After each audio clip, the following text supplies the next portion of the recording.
Chapter 3387. Translator. Endless Fantasy Translation Editor.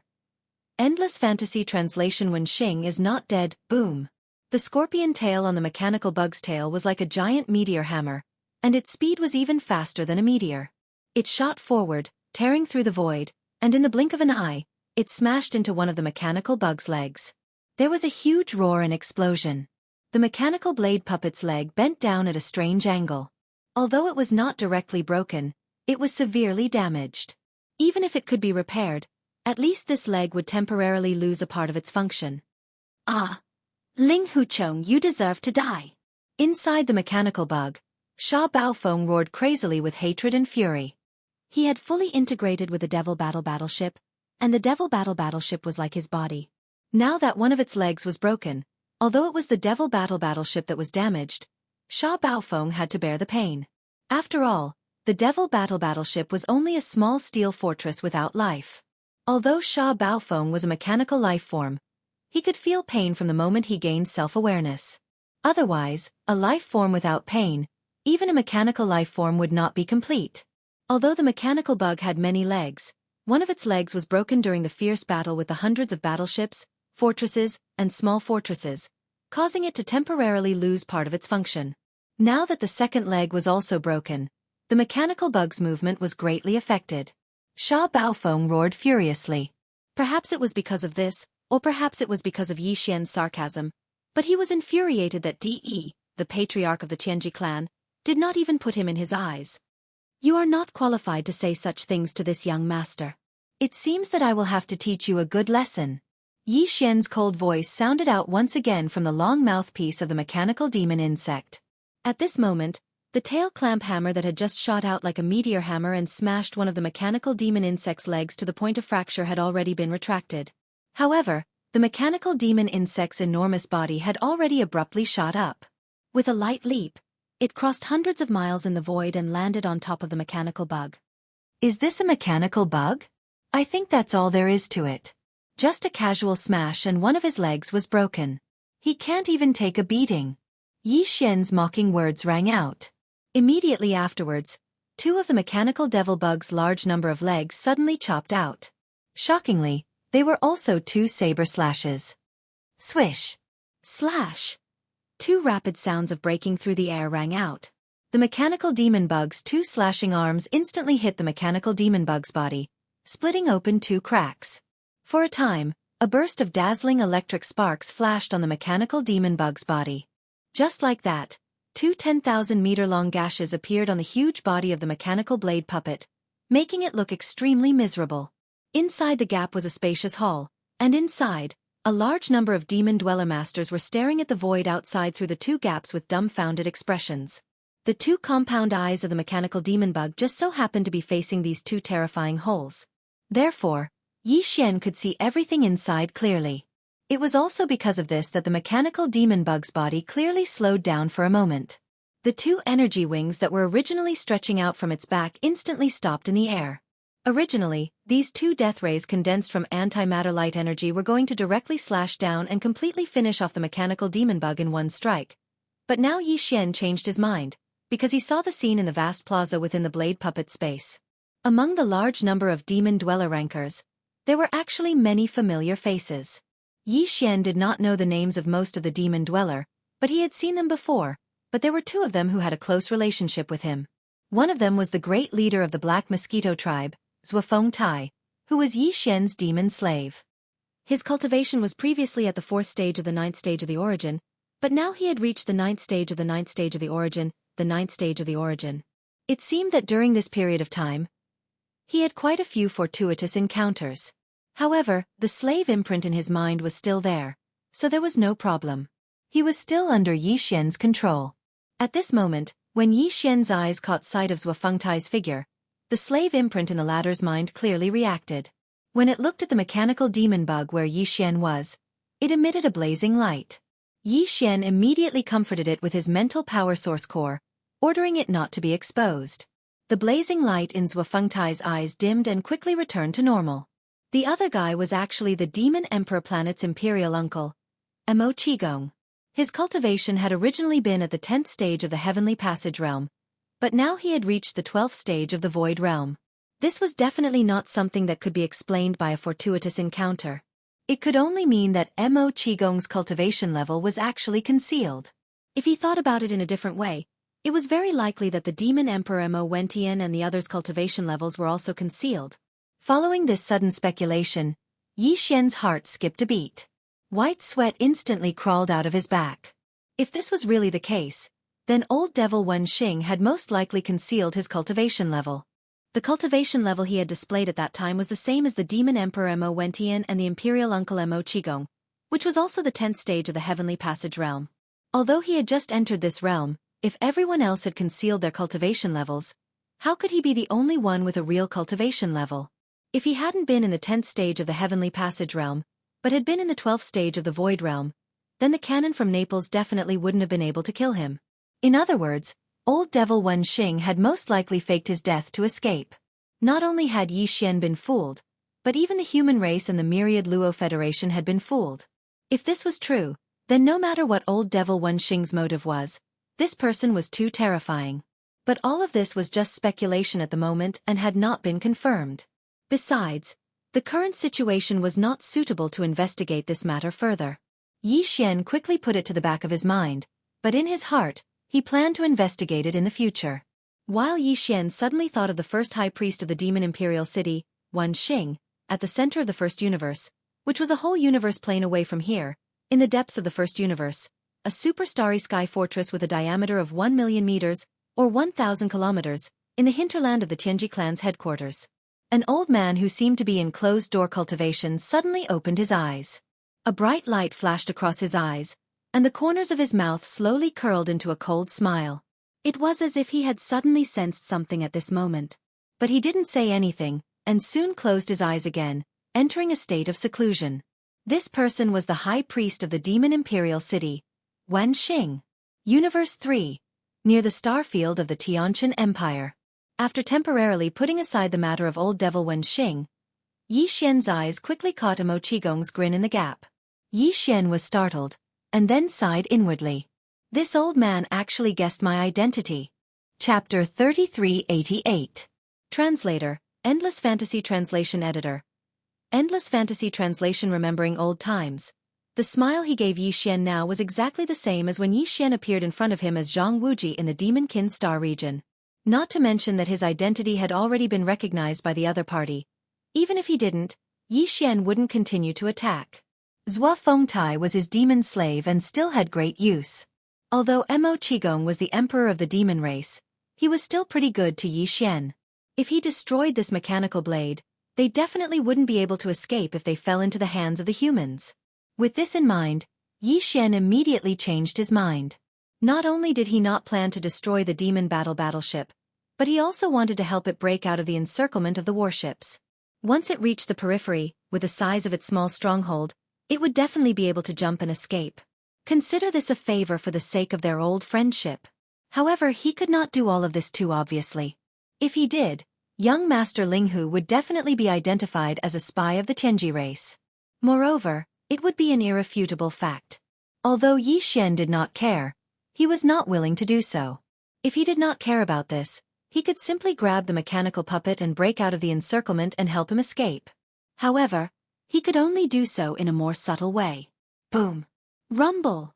As he thought about it, the pincers on the mechanical puppet's tail smashed out again and again, causing the body of the mechanical puppet to sway incessantly. However, after a dozen or so pincers, the huge hole that Yi Xian had cut into its body was forcibly closed by this brute force. Although there were still some small gaps, they were no longer a problem. At the very least, in the next large jolt, these small gaps would not allow the people inside to fall out. Ah! It hurts so much. Linghu Chong, this sovereign will definitely kill you, definitely. Every time the pincers smashed out, Sha Baofeng's miserable howls immediately rang out. He was in so much pain that he regretted merging with the demon battleship because it would be too big of a target. Every time he was in pain, he would be the one to bear the pain in the end. Everything was not supposed to be like this, but because of the appearance of young Master Linghu, everything changed. He was supposed to crush all of his enemies, but now he was being beaten in public. This was too humiliating. Sha Baofeng was so angry that he could only let out mournful howls and roars again and again.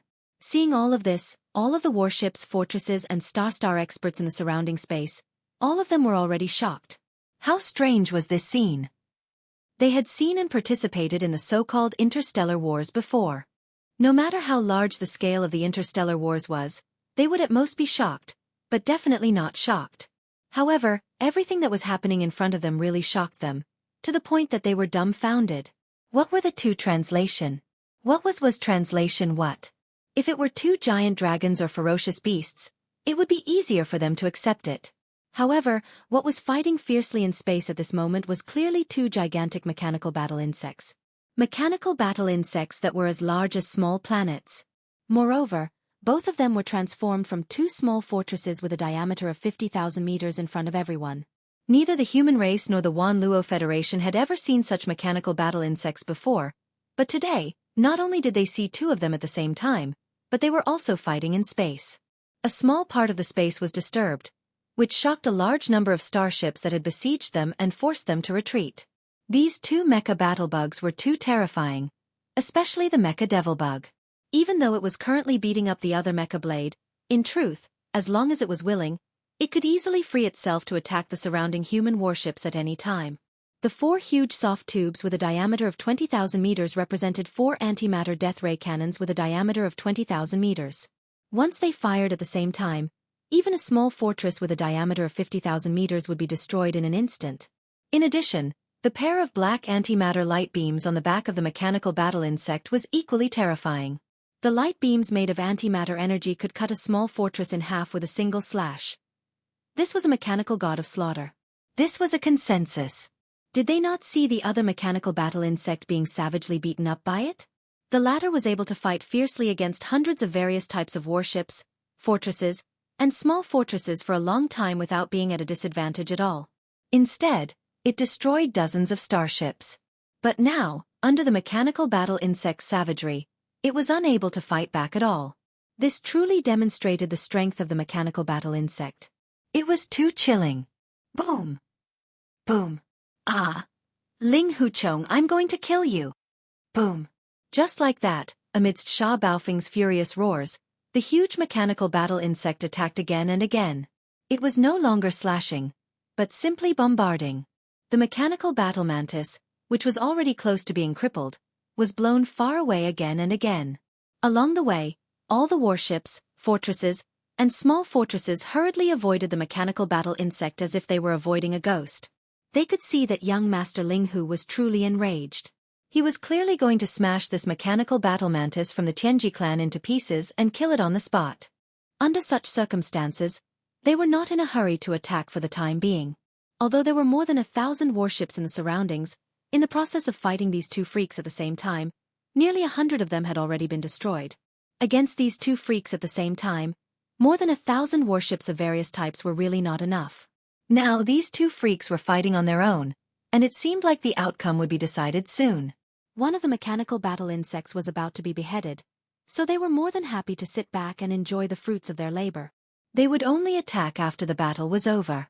At that time, the 1,000 warships would concentrate their firepower to crush a single mechanical battle insect, increasing their chances of victory. What was not to be happy about? It was precisely because of this consideration that all the warships would immediately retreat as soon as the two mechanical battle insects in the middle of the fierce battle approached. After all, young Master Ling Hu was the one who had the upper hand. This guy was too arrogant and had never thought of running away. He had already shown himself twice before, which was enough to explain the problem. Therefore they were not worried at all. They simply did not think that this was Yi Xian's strange plan. He was secretly assisting the mechanical battle cry in this way, helping it escape the encirclement of the 1,000 warships. And this was something he did very quickly. After the time it took to drink a cup of tea, the two pairs of mechanical battle insects finally broke through the encirclement of the 1,000 warships after repeated bombardments. They had already left the area affected by the void tremors. Yi Xian did not warn him, as that would expose himself. However, Sha Baofeng was not really beaten senseless.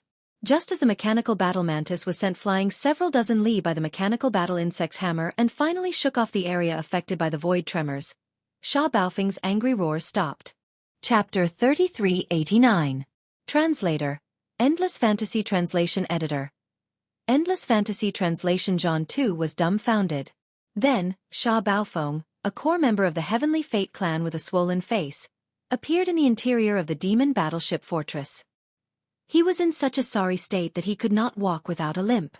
The disadvantage of this kind of mechanical fusion was that the Heavenly Fate clan member who had fused with the ship would be affected to a certain extent even if the ship itself was damaged. Sha Baofeng was in such a situation. Ling Huchong, just you wait. I, Sha Baofeng, will never let you go. Ah! After uttering the last sentence, the demon battleship fortress instantly activated a space jump and disappeared. F*CKU. Stay here and fight for another 300 rounds if you dare. In the void, the mechanical demonic insects were baring their fangs and brandishing their claws as they clamored. This scene happened to be seen by two figures who were rushing over from the distant void.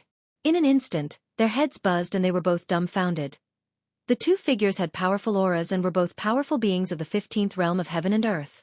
One of them was Ancestor Jianghu of the Heaven Battle Emperor clan. The other was a man in his 60s. He had a white face and no facial hair. He had triangular eyes that flickered with ruthless and feminine light. This man was called Ancestor Wu Mei. He was an itinerant cultivator in the starry sky. However, he was highly valued because he was one of the few remaining array grandmasters in the human race's science and technology camp because of his expertise in array formations. Although he was an itinerant cultivator, even Ancestor Jianghu of the Heaven Battle Emperor clan had to pay him a visit in person to show his respect. Right now, the eyebrowless ancestor had finally arrived. However, when he arrived, he didn't see the expected void trap array. Instead, he saw a chaotic battlefield. In the surrounding void, there were a large number of damaged starships. With a casual glance, he found that at least 100 starships of various types had been destroyed and turned into cosmic garbage in the void. Some of the wreckages were from small fortresses with a diameter of 50,000 meters. They had been destroyed long ago and only a few corners were left. Judging from the scene, these small fortresses were obviously caused by antimatter deathlight cannons. However, there was not a single space fortress with a diameter of 100,000 meters in the surrounding void. Even the largest warship was only a small fortress with a diameter of 50,000 meters. I wonder where these antimatter death ray cannons are fired from. One had to know that every antimatter death ray cannon needed to be equipped with an antimatter light energy generator, and its size would not be smaller than the antimatter cannon. Therefore, small fortresses with a diameter of 50,000 meters could not be equipped with it. Only true interstellar fortresses with a diameter of 100,000 meters could be equipped with it. But this wasn't the most shocking part. What was most shocking was that other than the disappearance of the space trap array and the star cauldron, there were also a large number of starships that had been destroyed by the antimatter death ray cannons. There were also two enormous mechanical battle insects. In fact, whether it was the Tianji race of the first universe or the human race of the third universe, both of them had built such mechanical battle insects. However, they were basically fixed defensive forces on the inner cities of the various administrative planets. It was impossible for it to be deployed into the void of the universe. This was because it was impossible for them to transform. However, just now, Jianghu and the eyebrowless ancestor clearly saw that one of the two mechanical battle insects had transformed into a small fortress with a diameter of 50,000 meters within a short period of 10 breaths. Although it was badly damaged, it did not lose its basic abilities. Before the two of them could react, it had already performed a space jump and escaped far away. The remaining mechanical battle insect was still clamoring. Jianghu vaguely felt that the voice that came from it was a little familiar. Jianghu, get out here. Where's the space trap array? Where's the star cauldron? You bunch of good-for-nothings. How long has it been since I left? How did it become like this? At this moment, Jianghu and the eyebrowless ancestor were still quite far away, tens of thousands of miles away. The reason why they could clearly see everything that was happening in the battlefield was because the two of them sensed extremely strong energy waves coming from the void in front of them. It was because they had performed some kind of divine ability. At this moment, the two of them quickened their pace and were rushing over at top speed. However, Jianghu's voice had arrived in advance and reverberated in the vast void of the battlefield. Everyone trembled and subconsciously looked in the direction of the roar from afar. Some were pleasantly surprised, some heaved a sigh of relief, and some were inexplicably excited because they knew that the Heaven War Empire's ancestor Jianghu had finally returned. This was the Heaven War Empire's 15th Great Realm Master Qian Kuan. With his arrival, no matter how monstrous young Master Linghu was, he would be suppressed this time. Although his mechanical demon insects were powerful, they would definitely not be able to withstand the Heaven War Empire's means. Of course, young Master Linghu could immediately summon the Star Cauldron, but that would be useless. Perhaps after hiding inside, it could stop the Heaven War Emperor clan's ancestor Xianxu's footsteps, but it would definitely not be able to stop the means of the Heaven War Emperor clan's old friend that the Xianxu ancestor had invited. If this person did not have this ability, he would not have come with the Xianxu ancestor today. In their line of sight, the group of starry sky experts looked into the distance and could clearly see that there were two streaks of light rapidly approaching from thousands of miles away. The Xianxu ancestor had indeed visited his old friend. The two Heaven War Empire's 15th Great Realm Master Qian Kuan were about to arrive. Damn! The old bastard is actually back?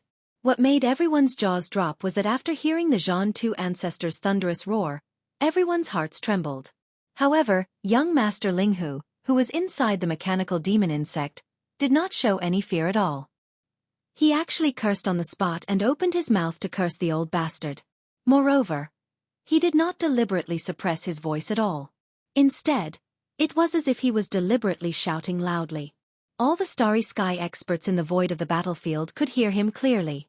With such a commotion, it was impossible that the two Heaven War Empire's mighty figures who were rushing over from thousands of miles away did not hear him. This kind of arrogance and audacity stunned all the starry sky experts in the surrounding void. This brat's guts were really extraordinary. Seeing that the Heaven War Empire's ancestor was about to arrive, he actually dared to provoke him so presumptuously. Did he not know how to spell the word death? Crack, crack, crack. At the same time, as Yi Xian's words rang out, the gigantic mechanical demon insect began to change again. The crisp and dense sound of mechanical operation resounded throughout the world. In less than 3 breaths, the mechanical demon insect returned to its original state and turned into a small fortress with a diameter of 50,000 meters. Seeing this scene, the expressions of the starry sky experts in the surrounding void changed greatly. The void tribes Zhan-E, Zhan-E, and Xianxia of the Heaven War Emperor clan exclaimed one after another. Oh no, this brat is clearly going to escape. Immediately activate the space oscillator with all your might. Don't let it perform a space jump to escape this place. Chapter 3390. Translator, Nyoibo Studio Editor. Nyoibo Studio Qian Kuan's fury destroys the void faced with the arrival of two powerful beings of the 15th Grand Realm. Yi Xian's only choice was to escape immediately. Anyway, it was not shameful. He was only in the 10th Grand Realm, Grotto Heaven Realm. Faced with two powerful beings of the 15th Grand Realm, if he did not escape, would he stay and fight them to the death? Everything he had done before was already enough to deter them. Presumably, this group of people would absolutely not dare to provoke him again and take the initiative to provoke him again. From this point of view, Yi Xian had actually achieved his goal this time. However, although he had to leave, he needed to make a decision on how to leave. If the other experts of the Starry Sky were to find out that Yi Xian actually had more than one way to leave when facing two supreme beings of the 15th realm, they would probably be shocked to the point that their eyeballs would fall out. In fact, if Yi Xian did not want to leave, he was fully capable of scaring away the two powerful beings of the 15th Grand Realm. Whether it was the headless infant corpse or the Rai-Di seal, they both had the ability to do so. Even the fallen Sky Bao, after Yi Xian's cultivation had reached the 10th Grand Realm, Grotto Heaven Realm, could pose a certain threat to the powerful beings of the 15th Grand Realm. In addition, when it came to escaping, he also had more than one choice. The fastest way was to activate the Universal Coordinate Jumping ability attached to the system title. Once he did so, the two powerful beings of the universe would be instantly dumbfounded. They would not even understand how Yi Xian had disappeared. Although the void teleportation formation could be used to teleport a very long distance, once it was used, even the powerful divine sense of the 15th Grand Realm would not be able to capture it. However, Yi Xian's Universal Coordinate Jumping ability did not rely on the teleportation formation. On the surface, it looked more like teleportation.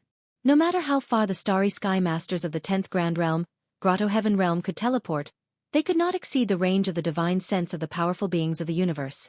What's more, the void had once again fallen under the sealing effect of the space oscillator, making it impossible for the Starry Sky Masters to teleport and teleport. Therefore, the moment Yi Xian used his universal coordinate jump ability to leave, this matter would definitely attract the attention of a large number of powers and experts. It was equivalent to exposing one of Yi Xian's trump cards. In the future, there might be people who would come up with countermeasures to guard against this. For Yi Xian, the loss outweighed the gain. Because of this, Yi Xian gave up on the idea after a slight hesitation. He decided that it would be more cost-effective to leave in a conventional manner. After all, the Starfield's abilities were already exposed, so it wouldn't hurt to expose a little more. That's right, he was planning to use the ability of the Wild Star to escape. At this moment, the Open Star continued to transform after removing the mechanical bug form and returning to its 50,000-meter diameter small fortress form. The experts in the surrounding void were all dumbfounded by this scene. They were all dumbfounded by this scene.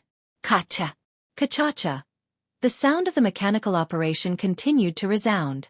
Under the watchful eyes of the crowd, the Open Star's size rapidly shrunk. In a short span of 3 breaths, it had shrunk from its original 50,000-meter diameter to 10,000-meter diameter. It didn't stop, everything was still going on. Another 3 breaths passed, and the Open Star's 10,000-meter diameter had shrunk to 1,000 meter. This wasn't the end. The last 3 breaths passed in the blink of an eye, and the 1,000-meter diameter had shrunk to 100-meter diameter. At this point, the starfield was practically a solid sphere, and its density had reached a terrifying level.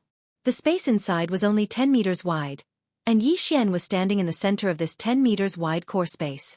The 50,000-meter diameter fortress had shrunk to its limit, and finally became a 100-meter diameter sphere with a 10-meter space inside. The density of this sphere was unimaginable. Moreover, its surface was covered with a 50-meter thick energy shield. This was an extremely sturdy shell, and Yi Xian was hiding inside it. At this moment, he suddenly felt a strong sense of security. This wasn't just a feeling, he even activated the engulfing system in his body and started to calculate and calculate. The final result was that even if the Open Star stopped here and didn't move, it would still be bombarded by the 15th stage Universe Realm Level 9 Supreme Being. It could still hold on for more than 2 hours. Within these 2 hours, Yi Xian wouldn't be damaged at all. After 2 hours, the reason why the Open Star wouldn't be able to provide him with any protection was because the energy stored inside had been depleted. The energy that the World Bug Evolution Group temporarily extracted from the evil spirit slime's nest wouldn't be able to withstand the energy shield and the depletion of the countless micromolecules of the World Bug Evolution Group. If this energy supply could keep up with the depletion rate of the bombardment, then this 2-hour time limit could be extended further. With this result, Yi Xian was completely relieved. At this moment, Jianghu and the eyebrowless ancestor, who were originally tens of thousands of kilometers away, finally came within 1,000 kilometers. The 2 old guys were a little dumbfounded, and their minds were in a daze. What kind of monster did they encounter today? Previously, it was a terrifying giant mechanical demon bug. Then, it changed its shape and turned into a 50,000-meter diameter small fortress. Before they could digest what they saw with their own eyes, the small fortress that was 50,000 meters in diameter turned into a 100-meter round sphere covered by a 50-meter thick energy shield. Just one look was enough to tell that its defensive power was insanely high. All of this made Jianghu and the eyebrowless ancestor feel a little confused. What the hell? Since when did the human race's starship construction ability become so abnormal? A small fortress with a diameter of 50,000 meters could be transformed into a mechanical demon worm, and its defensive capabilities could be reduced to a diameter of 100 meters. It was a dense little tortoise shell. This was simply F*King unheard of black technology. Little B** starred. Do you think you can escape unscathed like this? Looking at the small sphere in front of them, not only did they not know where to attack, but it was also rapidly moving toward the periphery of the area surrounded by a large number of starships. Due to its small size, the effect of the void oscillator on it was almost negligible. At this speed, this 100-meter sphere would be able to break out of the encirclement very soon. Then, it would perform space transmission and escape instantly. Jianghu was so angry that his beard was trembling. He opened his mouth and cursed.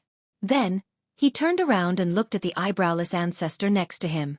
He said gloomily, "Old friend, I'm afraid this tortoise shell can't be opened in a short period of time. I have a suggestion. Let's work together. The 2 of us will attack at the same time. We'll tear apart the void and banish it to the space turbulence. What do you think?" "That's great." The eyebrowless ancestor's eyes glittered. Then, he and John too attacked at the same time. Boom! Boom! The two of them attacked at the same time. In an instant, two giant energy palms that were as big as the sky suddenly slapped down, covering the void where the 100-meter sphere was. Chapter 3391. Translator, Endless Fantasy Translation Editor. Endless Fantasy Translation. Slaughtering the stars, rumble. Boom! A huge explosion was heard. This scene was too shocking. Heaven and earth collapsed. The universe almighties were enraged and attacked with all their might. The entire void seemed to be destroyed. As the two sky-like energy palms slammed down, the void where the 100-meter-long ball was completely shrouded. As the energy surged, the void was torn apart. Endless void turbulence leaked out, and a terrifying suction force was released. Amidst the surging waves, the 100-meter-long sphere, which was like the peak of a huge wave, was instantly drawn into the void. One of the two giant energy palms instantly condensed, turning into a palm-shaped imprint, and pursued at an extremely fast speed. In the end, before the void crack could close, it broke through the 50-meter-thick energy shield and turned into a blood-red palm imprint, imprinting itself on the body of the Starfield ship. Immediately after, the void crack that was blasted open by the two 15th-tier universe almighties was completely closed. From then on, the dust had settled. In this battle, young Master Linghu was finally exiled to the boundless void at the cost of over 200 battleships, fortresses and small fortresses of human forces and sections. If there were no accidents, he would never be able to return. As for the Tianji clan's small fortress that could transform into a mechanical knife, although it managed to escape, it was basically half destroyed. Even so, the universe almighties in the surrounding fleets were still in a heavy mood. Even if there were a few who had smiles on their faces, it was a bitter smile. This battle could not even be considered a Pyrrhic victory. It could only be considered a loss for both sides. Especially the Second Universe's allied forces, they had suffered heavy losses. Several of the young clan leaders of the various clans were eaten. Even a few of the clan elders of the various clans were killed. Even the small fortresses where they were located were destroyed. Even the dynasty's immortal army from the immortal planet had lost two 10,000-meter diameter fortresses. The Federation's Overwatch Council's Blue Army had lost a small fortress. And this was because Yi Xian did not know that Hongdou Lifeng was the commander of this Blue Army. Otherwise, the entire Federation's Overwatch Council's fleet would have been annihilated. This time, Hongdou Lifeng had gotten lucky and escaped this disaster. The fleets of the various major forces dispersed one after another. What followed was the impact of this battle. This battle had shocked the entire Wanluo Federation. Young Master Linghu's monstrous talent and ability made all the major forces sigh. This person was really too monstrous. The three ultimates of alchemy, craftsmanship and array were just a facade. He must be hiding an even bigger secret. Not only was translation, it was the invincible god of war whose clone it was still unknown. Furthermore, they had a terrifying small fortress that was far more advanced than the current technology of the human race. His attack could transform into a mechanical demon worm, and his defense could shrink to 100 meters in diameter. This was simply unheard of black technology. If such a genius could be used by the human race, the profound significance would be unimaginable. Unfortunately, he had fallen in the end and was exiled into the endless void, never to return. In addition, the terrifying transformation ability that the Tianji clan's small fortress had displayed in this battle had also aroused the vigilance of the human race and the Wanluo Federation. The entire Federation was surging with undercurrents. Countless experts in the field of warship manufacturing gathered together to discuss countermeasures on the immortal planet. In this battle, the advanced technology that the Tianji clan had displayed made the human race and the Federation very worried. If all the Tianji clan's small fortresses had this kind of ability, then in the upcoming all-out war, the human race and the Federation would have no chance of winning. The entire battlefield would fall into a situation of being beaten up. That was too shocking. Many people didn't hold any hope and sighed endlessly. At the conference, many human experts in warship construction angrily rebuked the Heaven Battle Emperor clan, saying that they were the ones who had forced the human race's peerless genius, young Master Linghu, to rebel. Otherwise, with the starry sky black technology in his hands, the entire human race's technological prowess would have leaped to a whole new level. Even if there was still a certain gap between them and the Tianji clan, at least they would have been able to fight. Unfortunately, it was too late to say anything now. Faced with this kind of rebuke, the Heaven Battle Emperor clan sneered and didn't express any opinions. Furthermore, the only person guarding the fortress, Ancestor Jianghu, had disappeared completely after the battle. Damn it, I acted too hastily and made a mistake in my deduction. The exit of that void crack was actually shifted to a certain starfield in the second universe. In a vast void, the Heaven Battle Emperor clan's ancestor Jianghu and ancestor Wu Mei were standing in the void. The latter was holding an ancient astrolabe in his hand and seemed to be deducing something. In the end, his face darkened and he muttered a few words unhappily. He turned his head and glanced at Jianghu, who was frowning. There's no other way. It seems that you and I have to go to the second universe again, and we have to move quickly. Otherwise, once that kid rushes out from the other side of the void crack, even if I left a mark on that strange small fortress, in case the other party keeps this fortress in his storage magic treasure, all senses will disappear. At that time, it will be like looking for a needle in a haystack. And I'm afraid this matter can't be hidden for too long. Soon, the powerful figures of some forces should be able to see that what you and I jointly opened that day wasn't some banished void, but a void passage with a clear location. On the side, Jianghu nodded in agreement. At that time, I'm afraid there will be people looking for you and me. They won't be willing to let all the good fortune of young Master Linghu be taken by us. There's no time to lose. Let's move immediately. After that, the two didn't stay any longer. Their figures flickered and rushed to the graveyard starfield. There were two natural universe wormholes, one leading to the first universe and the other leading to the second universe. Not long after Jianghu and ancestor Wu Mei disappeared, there was a faint light that flashed past in different directions around the void where the two of them were originally standing. At the same time, in a certain border starfield of the Heavenly Battle Empire. Although this place belonged to the territory of the Heavenly Battle Empire, it was a border area of a small country under the Empire's rule. Because the nearby starfields were relatively barren, and even the more precious minerals were not produced, this starfield basically did not have many starry sky powerhouses. It was a starfield with a very low population of powerhouses. At this moment, the zombie king Tuoba Linfeng led his 108 high-level bloodline universe zombies and quietly appeared at the edge of this starfield. 109 universe zombies, all with red eyes, stared at the quiet administrative planet in front of them. Chapter 3392. Zombie Crisis reappears at this time.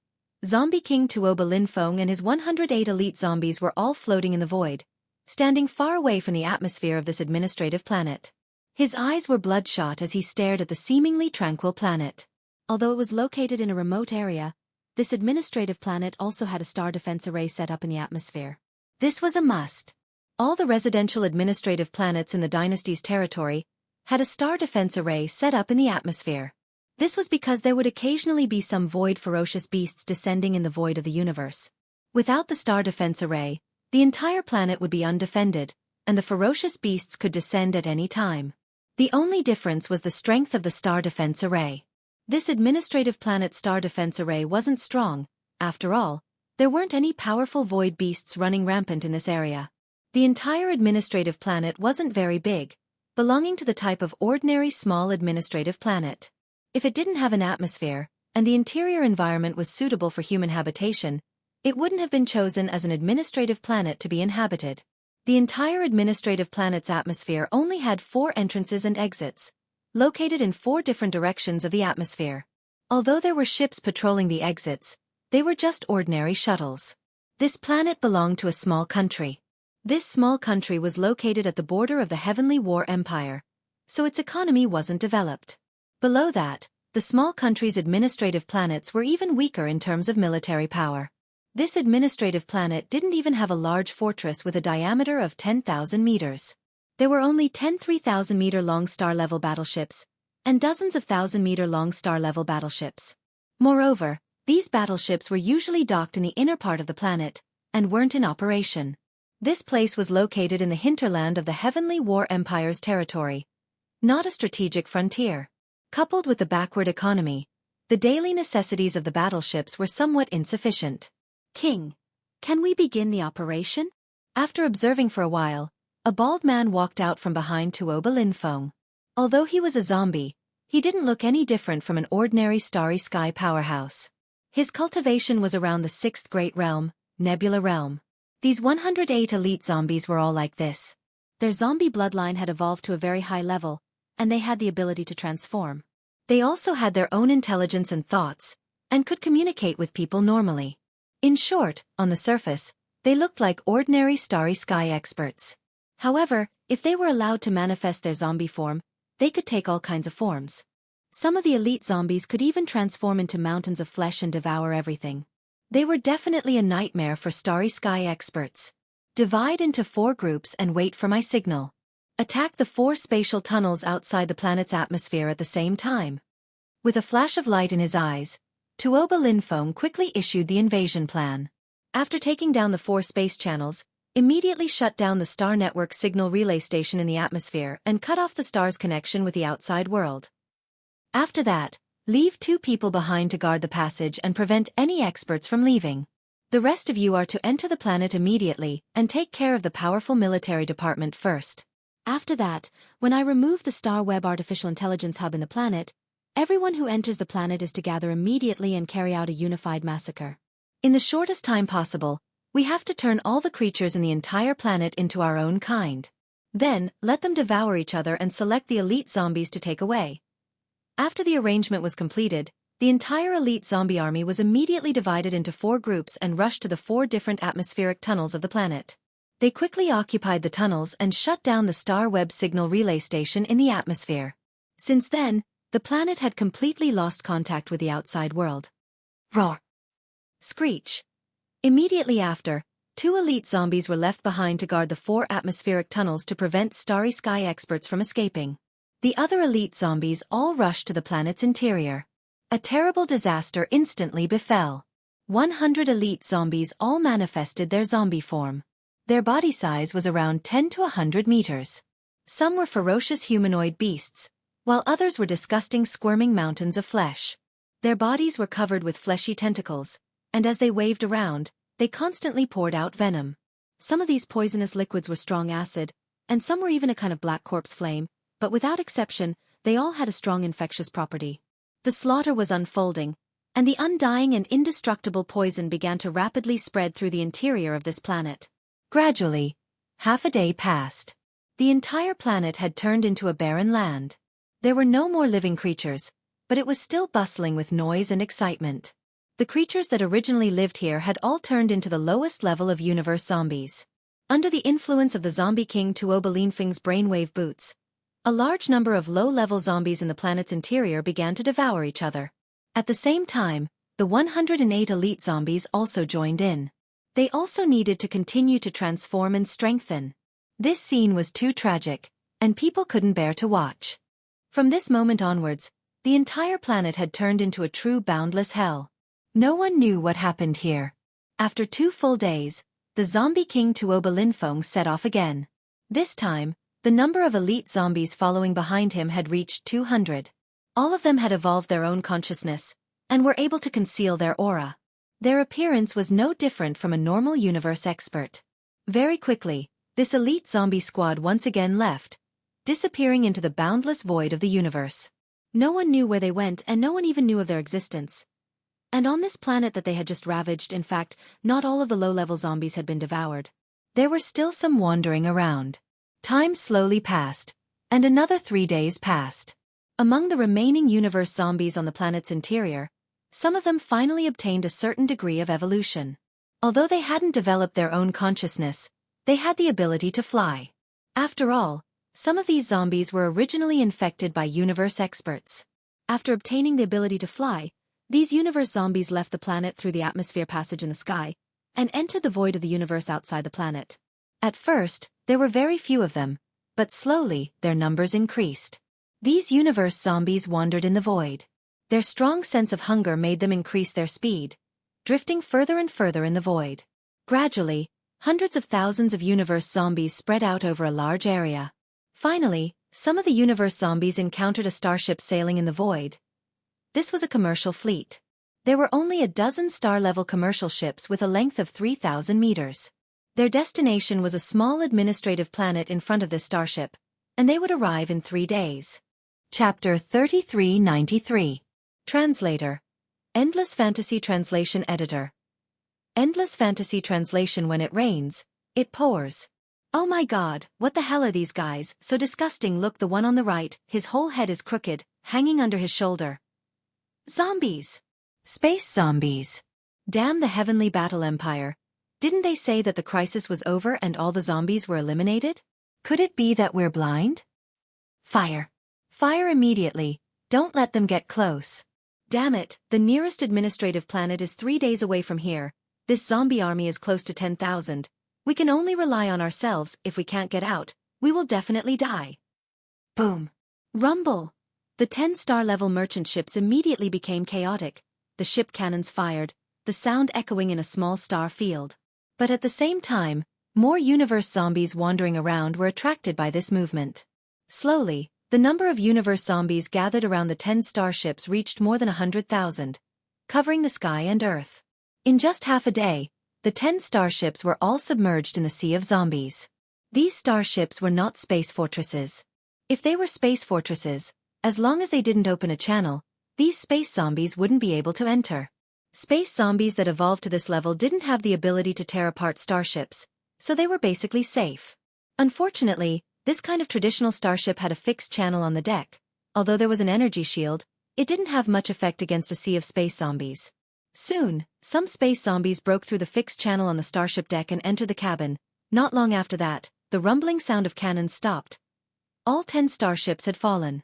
All the Federation citizens and powerhouses on the starships were gnawed, their bodies were torn apart, and then, turned into space zombies, they began to walk out of the starships, wandering in the surrounding space. 2 days later, another fleet encountered space zombies. This time, the fleet had more ships, and their combat power was stronger. They had more than 40 star-level merchant ships, and the zombies they encountered were only a small group, only slightly more than 1,000 of them. Not long after, they were all annihilated. Then, the fleet hurriedly fled from the place and changed course temporarily, heading to the nearest administrative planet. When they arrived, the news of the Heavenly Battle Empire's space zombie crisis spread like wildfire. The Heavenly War Empire panicked and immediately sent a powerful military fleet to this star field. In the end, they found that the situation had developed to an uncontrollable degree in a short period of 10 days. The universe void was actually filled with wandering figures of the universe zombies. This star field was really too remote. Even in this small country's territory, it was considered the border. The degree of the interstellar network communication was not frequent. This led to the current situation. It wasn't until the universe zombies had basically completely spread out in this small star field that everything was discovered by the outside world. At this time, the universe zombies wandering in the void were even close to this small country's capital, and had even spread to the border starfields of other small countries. When the news reached the undying star, the experts in the various fields of science and technology who were still intensely discussing the measures to deal with the mechanical battle bugs were completely stunned. This was simply a case of when it rains, it pours. The Tianji race had only just revealed the crisis of the mechanical battle bugs, and they had not yet come up with a concrete countermeasure. Who would have thought that the previous outbreak of the cosmic zombie crisis would once again appear? For a moment, the entire Undying dynasty was in a state of panic. Slowly, the entire Third Universe's human race began to worry. This was because the Heavenly Battle Empire's capital where the first space zombie crisis occurred was too far away from the location of the second space zombie crisis, the border starfield of that small country. No one knew how the Heavenly Battle Empire's zombie virus was transmitted there, but one thing was certain, and that was that this time, the space zombie crisis would be even more difficult to eradicate. Previously, the space zombies in the Heavenly Battle Empire's capital had not been able to rush out of the Empire's capital star. They were all eliminated within the atmosphere. But even so, in a short period of less than a month, the second space zombie crisis occurred at the border of this small country far away from the star field. And this time, not only did a large amount of space zombies enter the universe's void, they even spread out in the void, spreading over an extremely vast star field. The situation was countless times more serious than the previous time. Someone pointed out that this time, even if all the space zombies wandering in the void were killed, there was basically no guarantee that the strange zombie poison would not spread anymore. When this news was revealed, the originally anxious Third Universe's human race became even more restless. While the Second Universe's Federation's various races maintained their silence at this moment, quietly watching the situation develop, faintly like a tiger watching its prey. In the end, the search operation for the Tianji clan's new top-grade small stronghold that had escaped from the previous battle also came to an end. They did not find the whereabouts of that small stronghold at all, and suspected that it had already escaped back to the first universe. This made the upper echelons of the human race in the third universe and the leaders of the myriad Luo Federation's headquarters even more restless. Now that the third universe's internal strife was about to erupt, the Tianji clan could send out troops to attack at any time, and the human race was already faintly showing signs of being tossed about by the wind and rain. Yi Xian did not know about any of this. That day, after being swallowed by the space crack that Jianghu and the eyebrowless ancestor, the two almighty beings of the universe, the wild starship, which had turned into a small sphere with a diameter of 100 meters, had been wandering in this space crack ever since. Because it was surrounded by endless space turbulence, it was like dense and invisible space blades, blowing everywhere, wreaking havoc endlessly. Therefore, Yi Xian did not dare to restore the wild starship to its original state, although its defensive capabilities were stronger in this state. For the next few days, Yi Xian controlled the wild starship to wander around this space crack, trying to find a way out. In the end, he decided on a direction and sped off. This direction was the result of the devouring system's analysis. The other directions had a 30% chance of survival or less, but only this direction had a 70% chance of survival. Even so, the wild starship sped along this direction for a full 4 days, but it still did not reach the end. The space outside the ship was still filled with endless space turbulence, exactly the same as when it had just been swallowed by this space crack. There was no difference at all. Just as Yi Xian was getting impatient and was about to use the devouring system to perform a new round of analysis, an obscure blood-red color suddenly appeared in the boundless dark space in front of him. Although it was strange, this blood-red color was the first time Yi Xian had seen a color different from the deep black from before in the 10 days since he had been swallowed by the space crack. This was most likely the exit. Chapter 3394. Translator, Endless Fantasy Translation Editor. Endless Fantasy Translation. Due to a freak combination of circumstances, after a short while, Yi Xian urged Xing Yi to charge towards the blood-red color. The entire world instantly turned into a vast expanse of blood. After a short period of 2 to 3 breaths, light descended, and the familiar void of the universe appeared in his field of vision. At this moment, the familiar system notification sounded in Yi Xian's mind. Ding! Congratulations, host. A suitable location has been discovered. Blood Void Underworld, located in the second universe. This universe plane has not yet imprinted your galactic coordinates. Do you wish to imprint them immediately? Blood Void Underworld? Located in the second universe? Yi Xian was stunned. After charging out of that spatial rift, they had actually arrived in the second universe from the first universe? 2 universe realm experts of the 15th level teaming up to tear open a spatial rift with their full strength actually had such power? They had actually crossed an entire universe plane. This was obviously not very realistic. At the very least, Yi Xian did not quite believe it. Because if that was really the case, then the natural wormholes connecting the universe planes would be meaningless. Universe realm experts of the 15th level, whether it was the human race, the various races of the Second Universe Federation, or the Tianji clan, were definitely not few. If 2 universe realm experts of the 15th level teamed up and used their full strength to tear open a spatial rift and cross the universe planes, then when war broke out, this method would become a true nightmare. The armies of the 3 universes could very well use this method to secretly descend on the enemy's plane. That was absolutely impossible. Otherwise, how could the 3 planes of the universe be so peaceful? This spatial rift that Old Devil Jean 2 and Old Devil Jean 2 teamed up most likely had an accident. After pondering for a while, Yi Xian had an analysis result. His eyes flickered with a bright light. From this point of view, it can be seen that those 2 old fellows don't have any good intentions. Their goal isn't to banish the Starfield ship into the endless void of the universe. The spatial rift they tore should have its original destination, which is within the territory of the first universe. Those 2 old fellows clearly wanted to catch a turtle in a jar. They hid from the experts of the other factions and wanted to capture this young master alone. It's a pity that a small chance of an accident happened in the void fissure, which actually moved Starfield to the second universe. As for this, the 2 old guys should have already noticed something. The eyebrow-less ugly ghost that the old bastard John 2 invited is most likely a powerful person in the universe who is good at this. He should be able to deduce the new endpoint of the void passage after a small probability of mishap. If that's really the case, the 2 old fogies should be on their way here right now. They might even arrive soon. After all, the wild starship had been stuck in this spatial crack for quite some time. It had been close to 10 days. from the Heavenly War Empire to the domain of the buried falling star region, to the second universe through the natural wormhole in the depths of the domain of the buried falling star region, and then to determine the final location. The whole process will take about a dozen days. When he thought up to here, a bright light flashed through Yi Xian's eyes, and a wisp of coldness faintly flashed through them. No matter how good Yi Xian's temper was, he was still slightly infuriated when he thought up to here. Then, Yi Xian remembered the blood-red handprint that was left on the wild starship's hull. This was clearly a mark that Jianghu and the eyebrow-less ugly ghost had used to determine his exact location. No matter what, he could not leave it behind. However, this was a mark left behind by a powerful person in the 15th realm after all. Yi Xian was not confident that he could erase it. In the end, after he tried, the result made his jaw drop.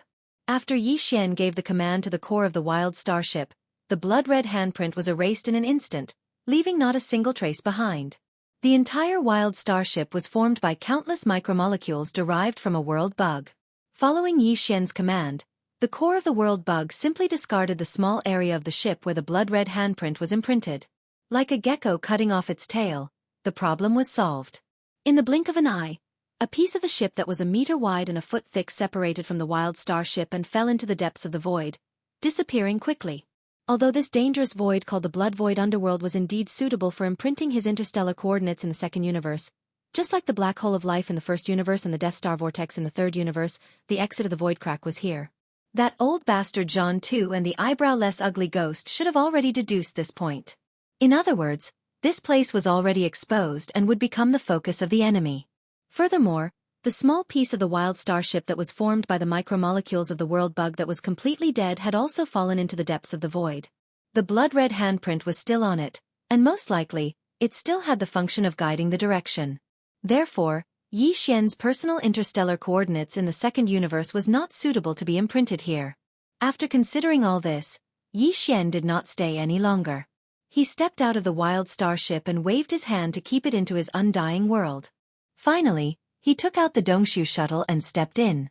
After activating the concealment array, he activated the shuttle and turned it into an invisible arrow that shot into the distance. This time, coming to the second universe by a freak combination of factors was a stroke of luck for Yi Xian. He originally planned to immediately find some time to rush to the second universe after dealing with the troublesome matter in the Heavenly War Empire. He did not expect to unexpectedly fulfill his wish in this way. There were 3 reasons why he wanted to come to the second universe. First, to find a suitable place in the second universe to imprint his personal interstellar coordinates. He had already imprinted a personal interstellar space in the first and third universes, so he only needed to imprint one in the second universe. Then, in the future, once he activated the planar-level interstellar coordinate jump ability that came with the system title, Yi Xian would be able to perform a planar jump between the 3 universes with just a thought, unimpeded. Second, the ancient tortoise shell that contained the incomplete Dongshu scripture, the purplish warbler, was obtained from the abyssal tortoise's sea in the second universe. No matter what, Yi Xian had to personally go there to search and find it. Furthermore, it would not be a short time because the Dongshu scripture was too important to him. The abyssal tortoise's sea was an entire star field. Yi Xian could not just take a quick look around and leave. Therefore, this time, he might stay in the second universe for a while. Third, the various races of the second universe were basically beasts and birds with a bloodline of primordial creatures. Previously, Yi Xian had eaten the roasted wings of the Inji clan and the roasted beef kettle of the barbarian bull clan. Putting aside the excellent taste, the energy contained in the flesh and blood of these powerful races had an extremely strong effect on his physical body's evolution.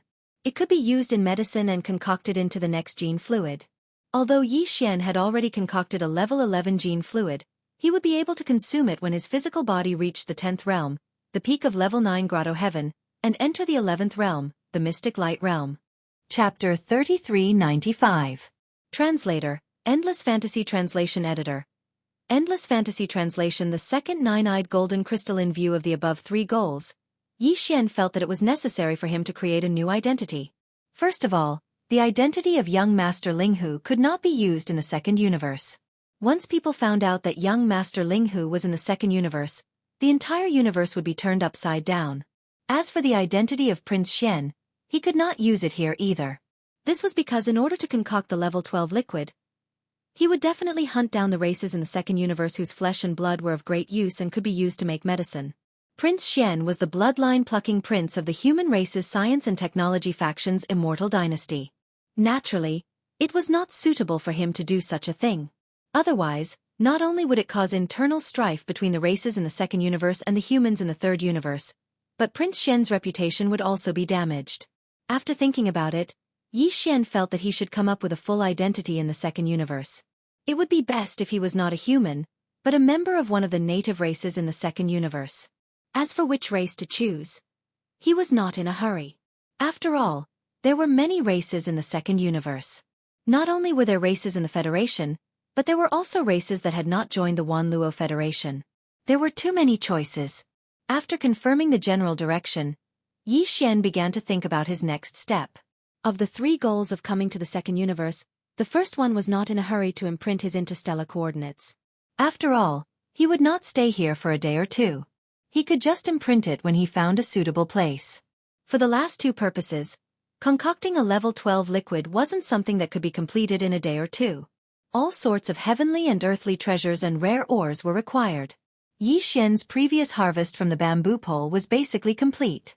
He had just entered the 10th realm, Grotto Heaven realm, and had not used the level 11 liquid in his hands. He could slowly study the concoction of the level 12 liquid. After considering this, Yi Xian decided to go to the Abyss Turtle Sea first. That was a vast starfield. Looking for the ancient turtle shell was like looking for a needle in a haystack. It would definitely take a long time. The sooner he went, the better. However, there was a very serious problem that needed to be solved. In the second universe, the competition between the races in the Federation was actually very fierce. The humans in the third universe were a whole, and there was still endless killing between them. The second universe was owned by the various races of the Federation, and a large number of different races lived there. Naturally, the situation was even more so. Moreover, these alien races basically had the blood of ancient ferocious birds and ferocious beasts running through their veins. They were naturally aggressive. Therefore, in the second universe, killing was everywhere. If one was not strong enough, it would be almost impossible to move around here. Yi Xian wanted to enter the Sea of Hellish Turtles. Moreover, he wasn't going to find a secluded place to enter seclusion. Instead, he needed to walk around and explore this place in search of other ancient turtle shells. Then, he was destined to meet a large number of elites from the second universe. If he did not have a powerful means, he was afraid he would only be bullied. Unfortunately, the various powerful techniques he had at his disposal had all been exposed. They were either exposed as Prince Xian or as young Master Linghu. He couldn't use them casually. Otherwise, his identity would be exposed. In terms of magical powers, the Fallen Sky Bow, Dark and Dark Vision, Spiritual Lightning Technique, and so on are all too obvious. I can't use them anymore. As for magical treasures, the Rai-Di Seal, Shunnong Cauldron, Wild Starship, and even the Dongshu Shuttle, Withered Demon Bloodblade, Undying Glass Armor, and so on are all too obvious. Similarly, I can't use them anymore. Muttering to himself, Yi Xian couldn't help but shake his head and smile bitterly. It seems that there are no magical treasures or magical powers to use at all. Wouldn't it be difficult for me to move around in the second universe? Either I can't move around, or my identity will be exposed and I will become the enemy of the whole world. This is really F***ed up. Oh right. While smiling bitterly, Yi Xian's mind suddenly flashed with a flash of inspiration. In an instant, it was as if he had been enlightened. He raised his hand and patted the back of his head, saying, "How could I forget about the 107 nine-eyed golden crystals? If there's no other way, I'll just have to swallow another one and obtain a new magical power. It's just nice that I can use it in the second universe. Furthermore, I've already reached the 10th level of the Grotto Heaven realm. I don't have enough divine abilities on hand. It's time for me to devour the second nine-eyed golden crystal and obtain a new primordial divine ability."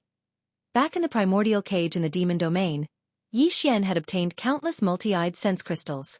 Among them, there were 108 nine-eyed golden crystals that contained the primordial inheritance. Of these 108 nine-eyed golden crystals, he had only used one and obtained the Fallen Sky Bow from it. Now that the time was right, he had to use the second nine-eyed golden crystal. Taking advantage of the fact that they hadn't arrived at the Nether Turtle Sea yet, Yi Xian activated the Void Cave shuttle to its self-propelled model. Then, he took out a small spatial box from the undying world within his body. Inside was a 9-pupil golden crystal. All the 9-eyed golden crystals looked the same on the surface. There was no way to know what kind of magical power they contained, so he randomly picked one. As he took out the 9-eyed golden crystal from the small space box and threw it to the devouring system, the familiar system notification rang in Yi Xian's mind. Ding! Congratulations to the host.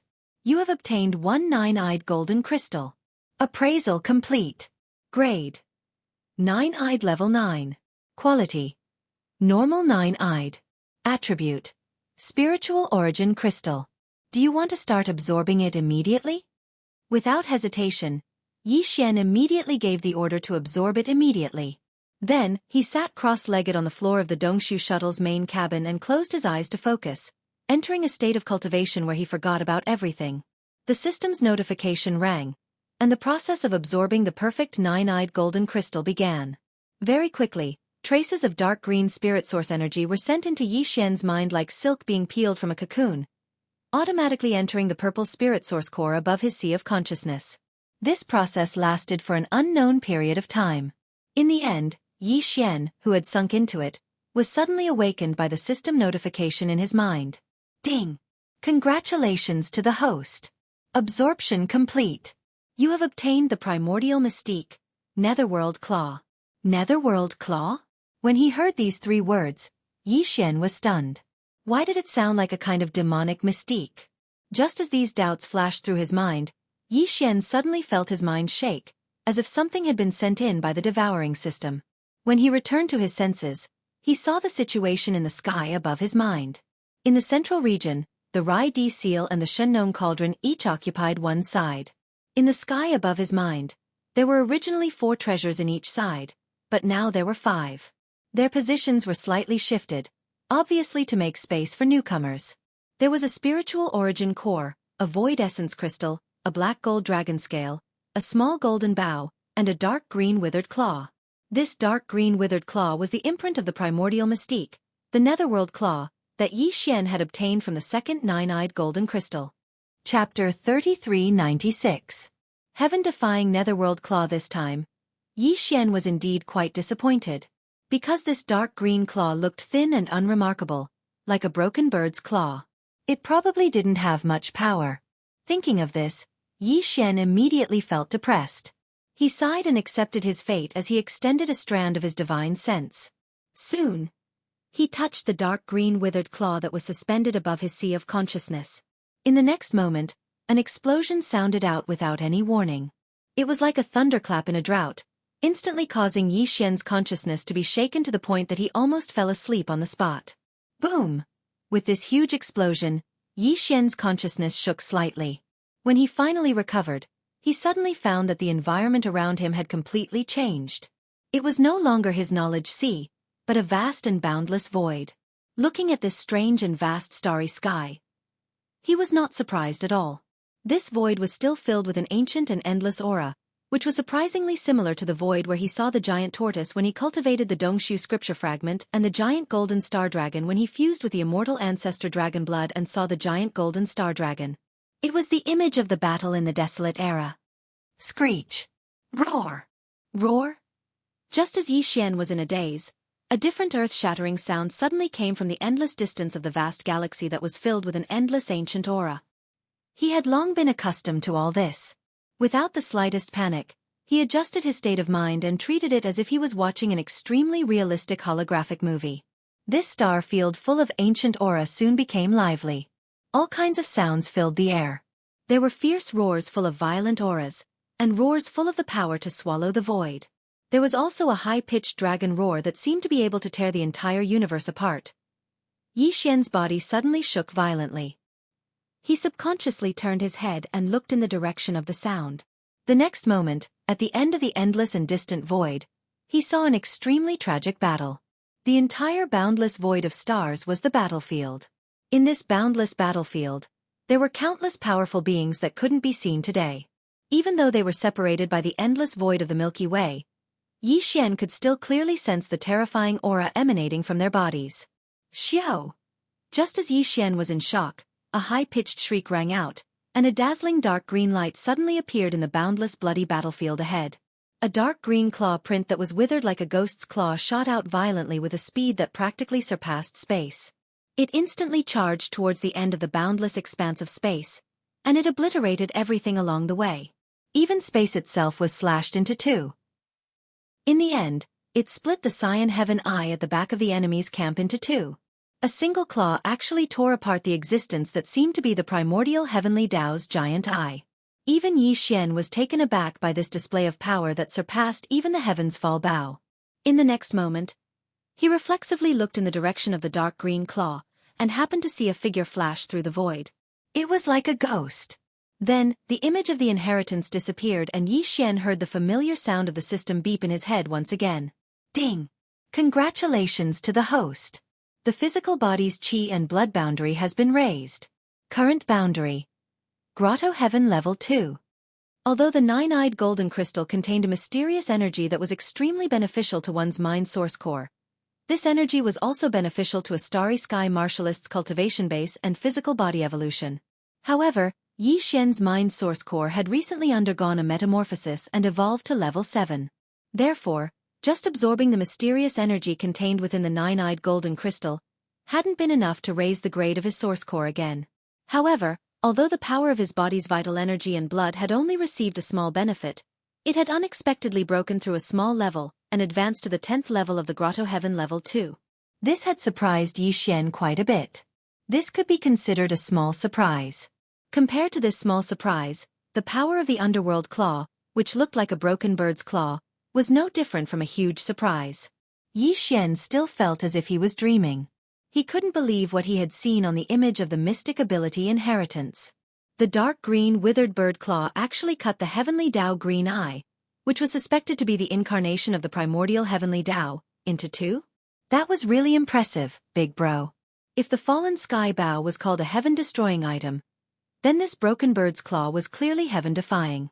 Even the sky path's green eye had been split in half. This was clearly heaven-defying. Yi Xian had seen a corner of the primordial war from the inheritance of the void cave technique and the heaven-falling bow. At the very least, he knew that the primordial Wuxia had once drawn his bow and shot, annihilating a large portion of the primordial heavens. However, he was completely unaware of the subsequent developments of this unprecedented war. For example, he didn't know how the supreme beings of the two camps had fought in the end. He also didn't know why the headless infant corpse camp had been defeated, what had happened after the defeat, why the corpses of the headless infant corpse camp had all been thrown into the primordial cage, and why the victorious camp had ultimately disappeared into the long river of history. Everything was like a huge mystery that lingered in Yi Xian's mind. He couldn't figure it out no matter how hard he thought about it.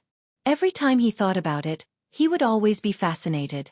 This time, through the inheritance of the Netherworld Claw, although he didn't solve all the mysteries, at least he knew a little more than what he had seen before. At the very least, he knew that in the headless infant corpse's camp, there was once a dark green figure that looked like a ghost. It had once stretched out its claws towards the back of the enemy camp and actually cut the commander of the enemy camp, the heavenly Tao green eye that was suspected to be the clone of the primordial heavenly Tao, into two. No matter what, with the terrifying power of the Netherworld Claw, it's definitely enough for me to roam freely in the second universe. Even the primordial heavenly Tao's green eye, which is suspected to be the primordial heavenly Tao's green eye, was split in half. Even with my current cultivation level, it's still not enough to display the full power of this primordial divine skill. I don't need the help of other divine skills or secret methods to travel in the second universe. Just this move alone is enough. As he muttered to himself, Yi Xian opened his eyes. His eyes shone brightly, and he subconsciously clenched his fists. Subsequently, he seemed to have suddenly thought of something, and he frowned as he continued. However, the figure that executed the nether claw in the inheritance scene was too fleeting. It was like a ghost, and I was utterly unable to see its appearance clearly. If I want to use the netherworld claw to travel in the second universe, it's best to reveal myself as the bloodline of this divine skill inheritance.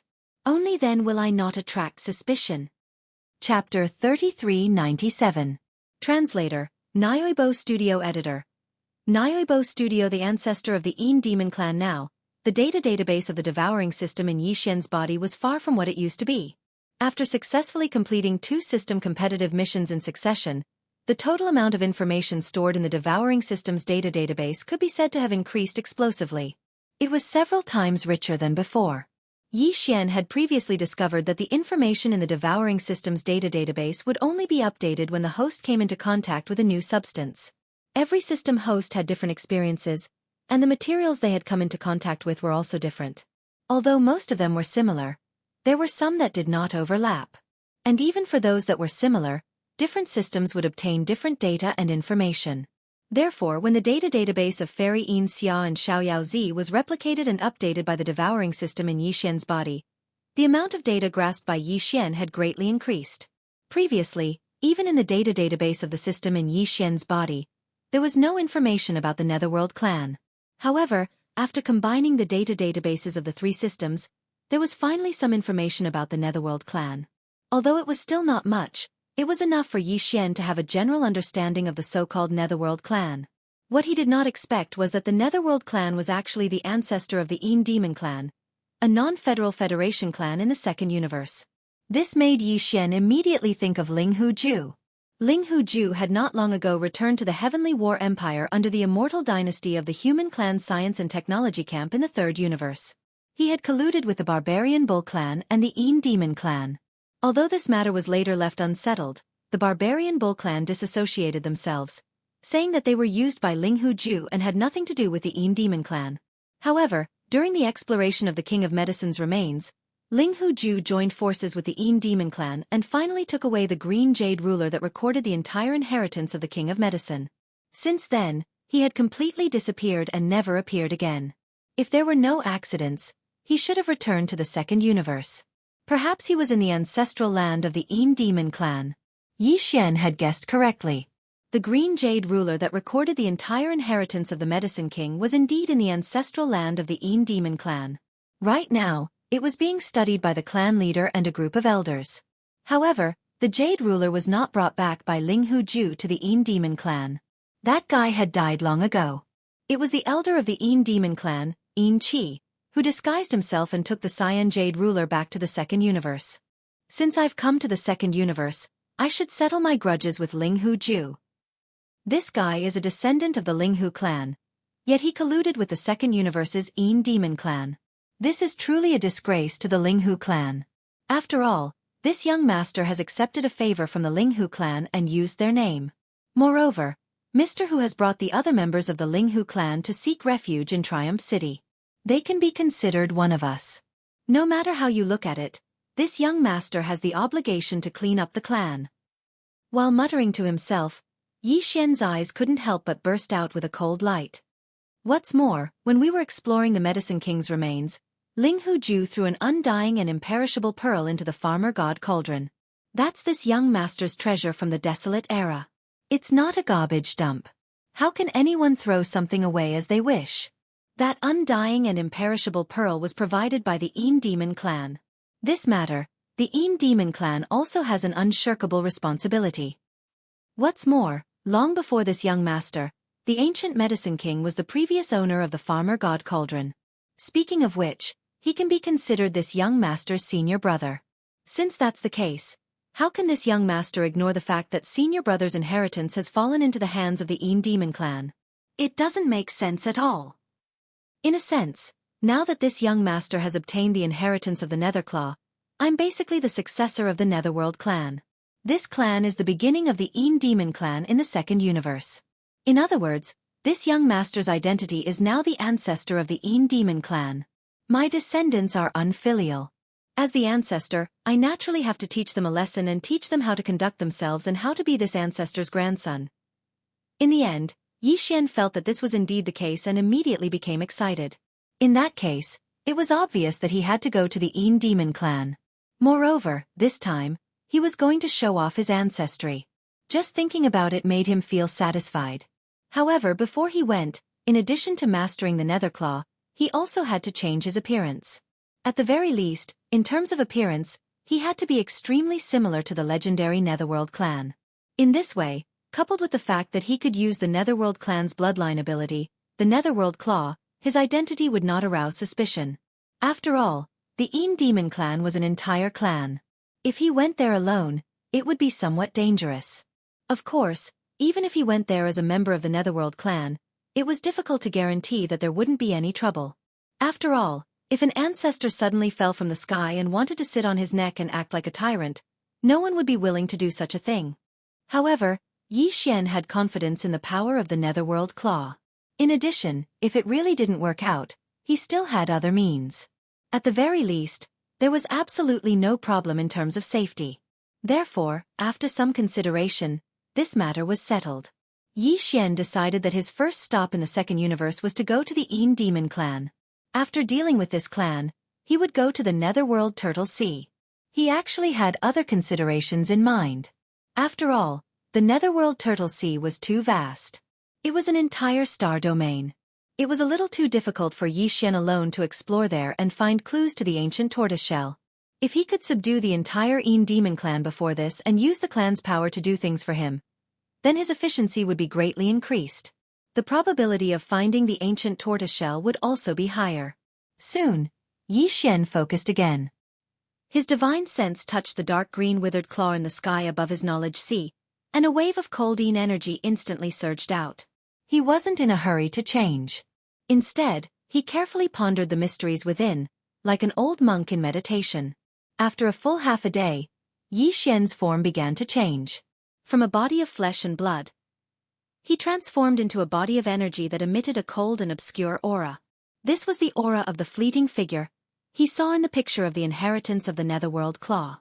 Since then, he finally figured out the characteristics of the Netherworld clan's form. After a short while, the drifting and nimble cold energy transformed again, taking the form of a human. However, it was no longer young Master Linghu's appearance. Instead, it had taken the form of a pale-faced, skinny young man with a pair of triangular eyes. He gave off the appearance of a scheming young man, and his entire body was emitting an extremely cold feeling. Xiao! Suddenly, this cold young man raised his hand and waved. Thousands of miles away, a meteor whistling past suddenly split into two. A dark green withered claw flashed through the void. Chapter 3398. Translator, Endless Fantasy Translation Editor.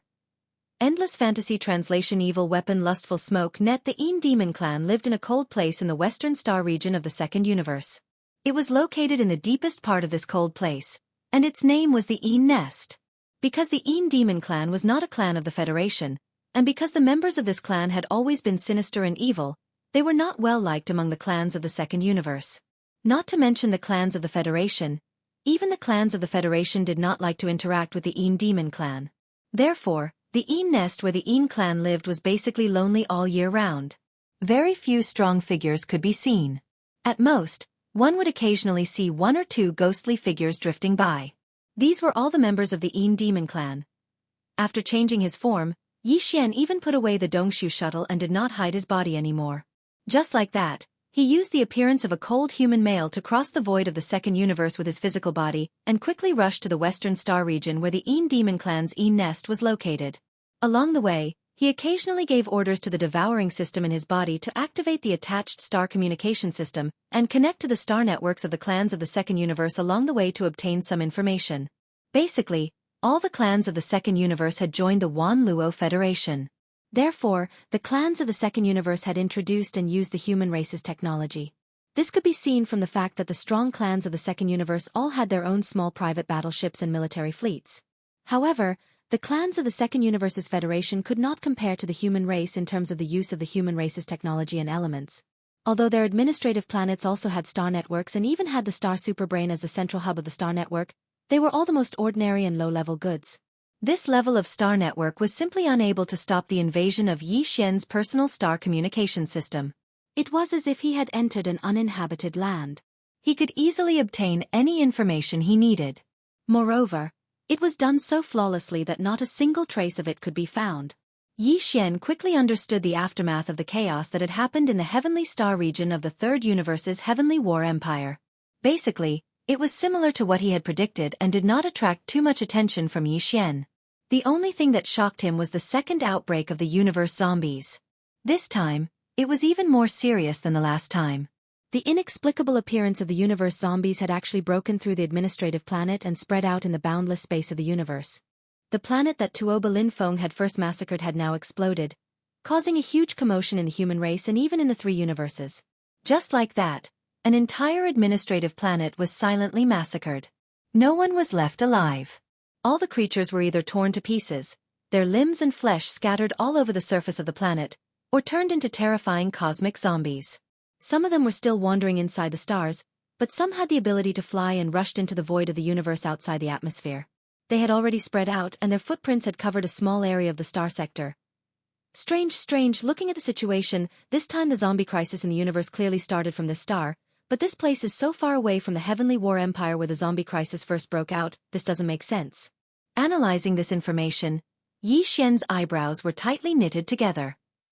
And at that time, the zombie crisis in the Heavenly War Empire was indeed resolved. The 4 zombie kings were all dead. When this young master left, although there were still some low-level zombies, how could the joint fleet of the Immortal Dynasty and the Heavenly War Empire not be able to deal with those low-level zombies? They actually let the fish escape the net? This is not possible. Faintly, Xian suddenly had a bad feeling in his heart. He always felt that something was wrong, as if he had overlooked something extremely important. But after thinking hard, there was no result at all. In desperation, he could only temporarily put this matter to the back of his mind. Now that he was in the second universe, it was impossible for him to return to the human race in a short time. He wanted to intervene and explore the matter there, but he was powerless. What's more, the second zombie outbreak was no longer a secret. With the power of the entire Immortal Dynasty suppressing it, there should not be any problems.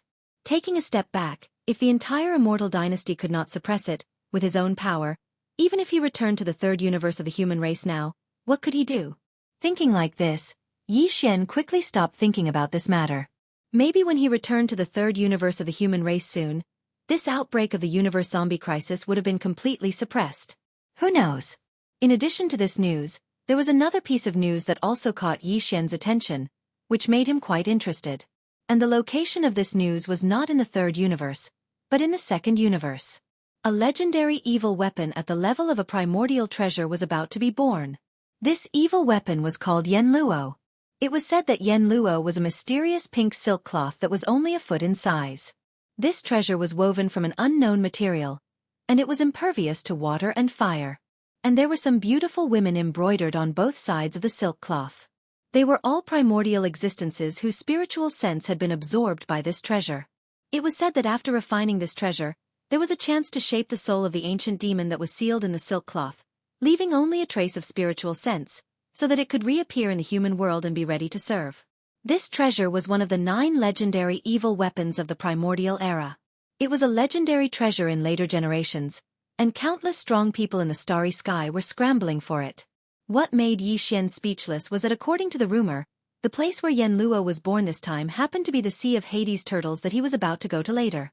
Not long ago, some strong people in the starry sky saw a strange phenomenon in a corner of the Sea of Hades turtles. In a beam of light that rose into the sky, there was a silk cloth fluttering in the wind. But soon, the light beam stopped and disappeared. These strong people in the starry sky went back and looked up a lot of information. In the end, they confirmed that the silk cloth was very similar to the Yanluo, one of the 9 legendary evil weapons of the primordial era. When the news spread, the 3 universes were in an uproar. No one doubted it. Because recently, many primordial treasures had appeared in the world. The Shenong giant cauldron that young Master Linghu obtained was a primordial treasure. In addition, Fairy Xia's soul entangling chain, Xiaoyao Zi's red blood chop, and barrier breaker boots were all primordial treasures, and they had never been heard of before. Obviously, they suddenly appeared in a mysterious area and were obtained by Xiaoyao Zi and Fairy Xia. Including the demon dust woman's zither of hatred and the fallen demon son's chi demon flag, they had all appeared recently. It could be said that it was the zither of hatred and other primordial treasures that created the 4 peerless geniuses of the human race, including young Master Linghu, who was known as a peerless genius. If it wasn't for the Shenong giant cauldron, he would have died long ago. He wouldn't be able to become a peerless figure like he was now, and his name could shake the 3 universes. Chapter 3399. Translator, Atlas Studios Editor. Atlas Studios. The ancestor was overjoyed. Obviously, as the news of the primordial treasure Yanluo appearing in the Abyss Turtle Sea spread, all the big and small forces in the 3 universes would be alarmed. Who didn't hope for a young genius to appear in their clan that could compete with the 4 peerless geniuses of the human clan or even the 2 peerless geniuses? Without a doubt, the Abyss Turtle Sea would soon become lively. In addition to the experts of various races in the second universe, the experts from the third universe's human clan, the overlord of the first universe's Tianji clan, and their servants would gather to fight for this primordial treasure Yanluo. This made Yi Xian somewhat speechless, and he didn't know whether to laugh or cry. This time, he thought that after he left Universe 3, he had jumped out of the center of the whirlpool where the wind and clouds were surging. He didn't expect that even though he ran away, the whirlpool of wind and clouds seemed to have eyes and actually chased after him to Universe 2. It was really depressing. Yi Xian wasn't interested in this so-called Yanluo. It wasn't like he didn't have any primordial treasures or even primordial treasures in his hands, so he wasn't interested in this kind of thing. In addition, this Yanluo was an evil weapon, and it was in the form of a silk. It was obvious at a glance that it was a woman's item, so he was even less interested in it. But even so, he was afraid that he would be dragged into the battle for the treasure this time, because it was impossible for Yi Xian not to go to the Abyss Turtle Sea. Although he was going there to search for clues about the void dimension technique and try to find other ancient turtle shells, others didn't know and would definitely regard him as a competitor for the primordial treasure Yanluo. When the time came, there would definitely be a fight. It seems that I have to go even if I don't want to. Soon, the Abyss Turtle Sea will be turbulent, and all the major forces in the three universes will gather. This is really troublesome. Shaking his head and bitterly smiling, Yi Xian became even more determined to head to the Yin Demon clan and subdue them under his command. If that's the case, then this young master won't be able to do it alone. Some powers will see me as a soft persimmon that they want to pinch at will. If I'm forced into a corner, it's inevitable that my identity will be exposed. Only by taking the Yin Devil clan under my command and leading them to move out in full strength would they be considered a force. Then, there would be fewer existences who would dare to provoke us. Naturally, there would be fewer troubles. While muttering to himself, Yi Xian's eyes flashed and his speed unknowingly increased by a large margin. Not far ahead was the western star field of the second universe. The Yin Demon clan's ancestral land, the Yin Nest, was in the depths of this star field. They were almost at their destination. The Yin Nest was actually a place similar to the Void Mystic Realm. This was a starry sky-level cold place. It was similar to a black hole with a fixed entrance. After entering it, one would find themselves in a dark and cold world that was different from the outer space. This Yin Nest emitted cold, evil, and filthy aura all year round, which affected a part of the void. Therefore, this small star area around the Yin Nest was filled with Yin Qi. In this vast area, there was not a single life planet. Therefore, no starry sky experts would come to this star area. Even the heaven and earth spirit energy here was very thin. Almost all of it was cold Yin Qi. Why would they come here? As for everything inside the Yin Nest, except for the members of the Yin Demon clan, the outside world basically didn't know. This clan was too mysterious and didn't like to communicate with the outside world. Everything about this clan was basically a blank slate to the other races. There weren't many members of the Yin Demon clan. There were only slightly more than 10,000 of them. Over the countless years, they had maintained this number. The members of this clan didn't reproduce through bloodline. All the members of the Yin Demon clan were born from the Yin Pool in the depths of the Yin Nest. The Yin Pool was a forbidden area in the Yin Nest of the Yin Demon clan's ancestral land. Except for the Patriarch and the 9 elders, no one was allowed to approach it. The Patriarch's name was Yin Emperor. It was said that his cultivation base had reached the 15th Great Realm. He was an almighty expert of the universe. However, Yin Emperor had entered the Yin Pool to cultivate in seclusion hundreds of years ago. He wanted to break through his bloodline and become a member of the Netherworld clan. Moreover, it was a seclusion where he couldn't come out unless he succeeded. Therefore, for the past hundreds of years, the Yin Demon clan was basically controlled by the 9 elders. The 9 elders were called Yin 1, Yin 2, Yin San, until Yin Jiao.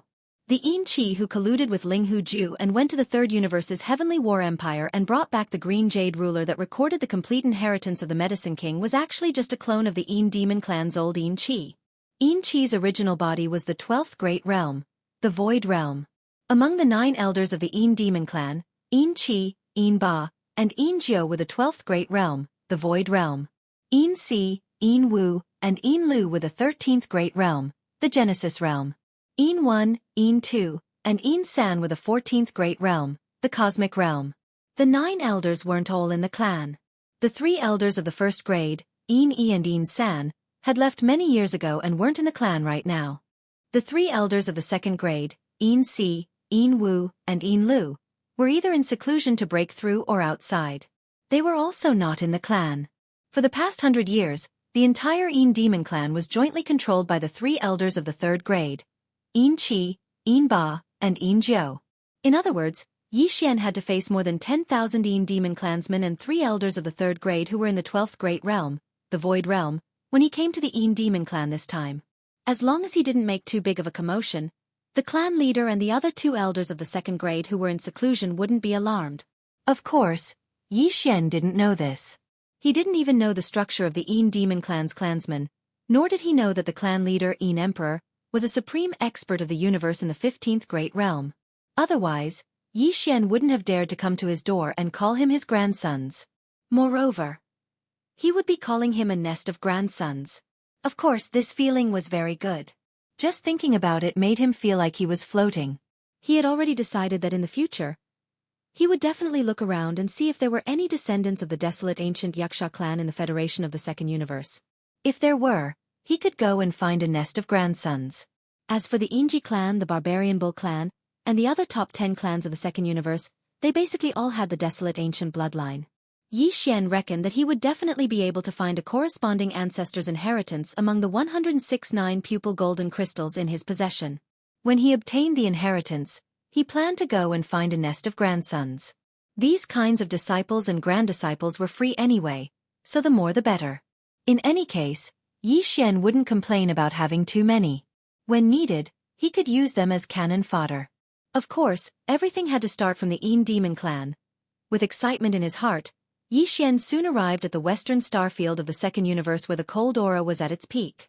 He stood in the void outside the entrance of the Yin nest and roared, "Disciples and granddisciples of the Yin demon clan, your ancestor has arrived. All grandsons come out and quickly welcome him." Pooh! Chapter 3400. Translator, Transin Editor. Transin suppressing the disobedient descendant, Puff. In the depths of the Yin nest, Elder Yin Qi spat out the tea he just drank, and his old face turned black. Then he roared, "Damn it, where did this reckless guy come from? How dare he come to the ancestral land of the Yin demon clan to make a ruckus? Calling him a disciple and a disciple. How annoying. I must tear him apart." Before he finished speaking, Yin Qi had already leaped up, followed by a group of trusted subordinates, and rushed to the exit of the Yin nest in the ancestral land. This scene fell into the senses of the two elders, Yin Ba and Yin Jiao. They were originally furious, but at this moment, they suppressed the impulse in their hearts and didn't move. On the one hand, these three elders who were currently in power in the clan only seemed to be harmonious on the surface, but they were secretly scheming against each other.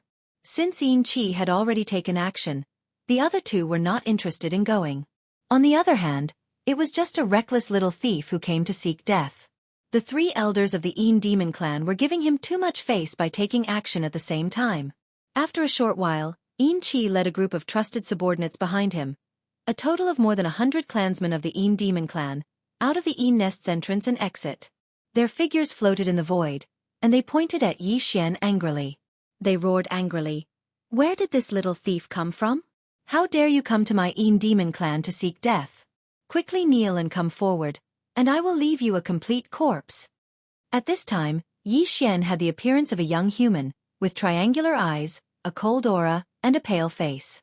Yin Qi thought this was a little troublemaker from the human clan, so he didn't take it seriously.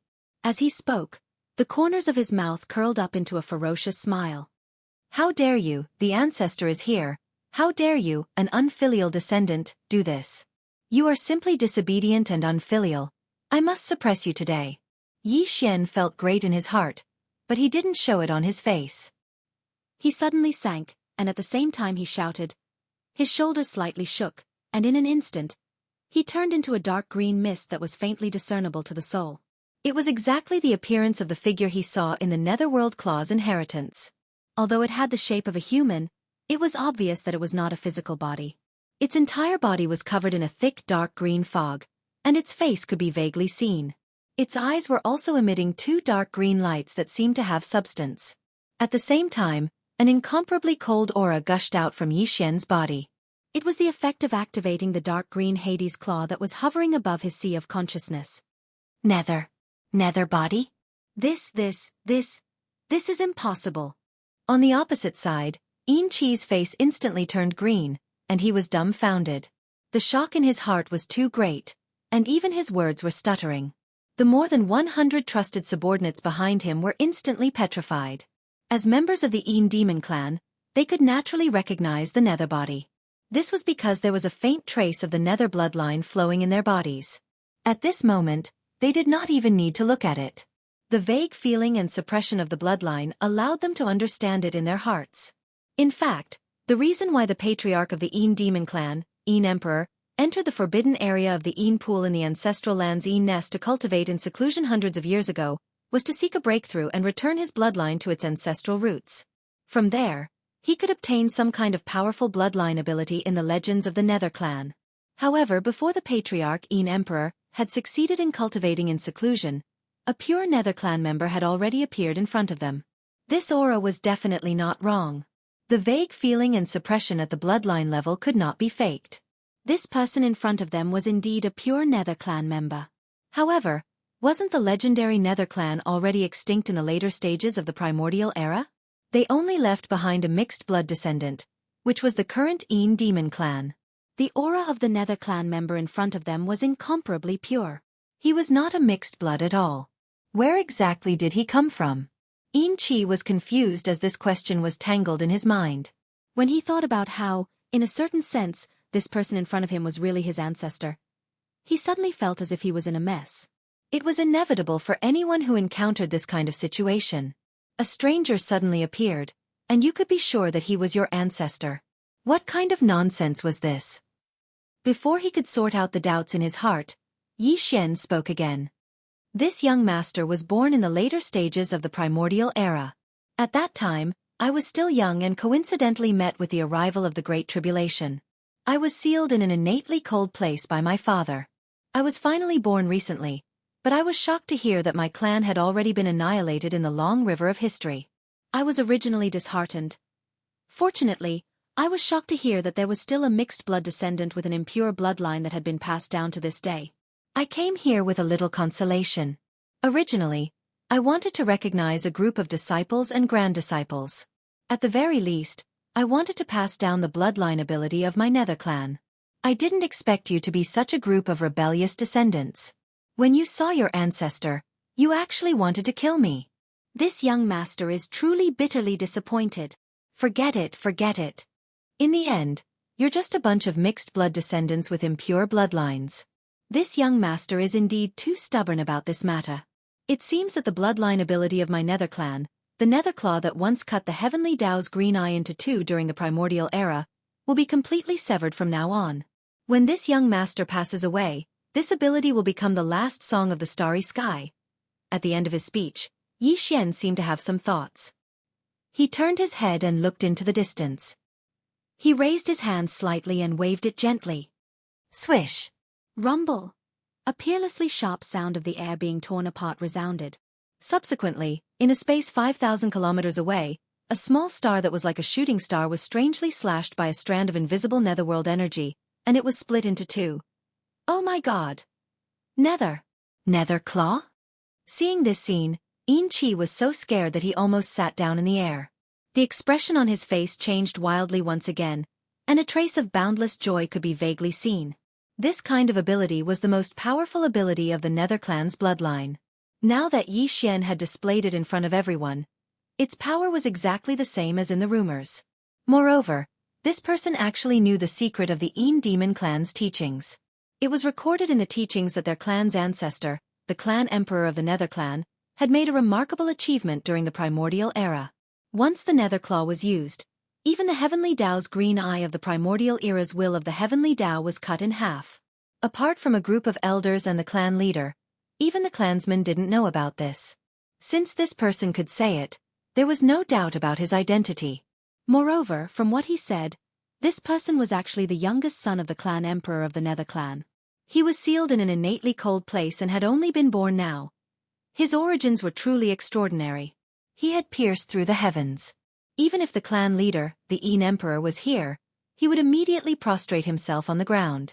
Although the other party's words weren't pleasant to the ears and kept calling him a mixed blood, it was still understandable that he was an ancestor who had just been born and didn't know the ways of the world. More importantly, what did the ancestor just say? That he wanted to pass down the Nether clan's bloodline ability? What the F***ck? This was enough. Nothing else mattered.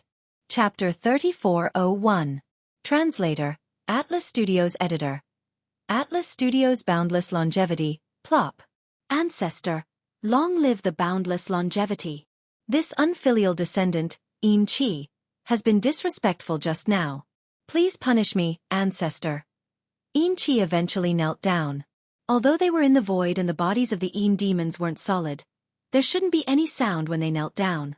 However, in order to show the effect, as he knelt down, he purposely transformed a piece of hemp stone under his knees, making it bumpy. Moreover, even his legs turned into flesh and blood in the instant before he knelt down. As he knelt down heavily, his knees knocked against the bumpy green rock, making a heavy plop sound. Xianxia couldn't help but feel his scalp tighten when he heard it. This old fellow was really not an ordinary retard. He was too easy to trick. Although he thought so, Xianxia didn't show it on his face. His figure flashed, and he returned to his human form. He waved his hand and said slowly, that's more like it. That's my good grandson. When I'm going to pass on the bloodline ability, the Netherworld Claw, I'll definitely choose the most pleasing person. Now, it seems that it's most likely you. Rise. Plop. Plop. It would have been fine if he didn't say that, but once he said that, the 100 or so Yin demon clansmen behind Xianxia all knelt down. Moreover, they all followed Xianxia's example and materialized the flesh on their legs, transforming into a large bumpy bluestone under their knees. When they knelt down like this, a series of plop sounds rang out, causing even Xianxia to be caught off guard. There were even a few more vicious fellows. The large bluestone that appeared under their feet was not only full of potholes, but also densely packed with sharp spikes. When they knelt down, their brittle heads would be pierced by the spikes, and blood would flow out. After all, their legs had turned into flesh and blood. What should bleed would still bleed. It seemed that what he said before he rose was effective. When he was going to pass on the bloodline ability, the Netherworld Claw, he would definitely choose the most pleasing person to pass on to. In other words, everyone was equal and had a chance. These fellows were all envious. They were trying their best to show off. Regarding this point, Elder Xianxia was also well aware of it. He immediately glared at those guys whose knees were bleeding. He had already secretly prepared to kill them. Damn it, they actually dared to snatch the fortune from Master. They clearly didn't want to live anymore.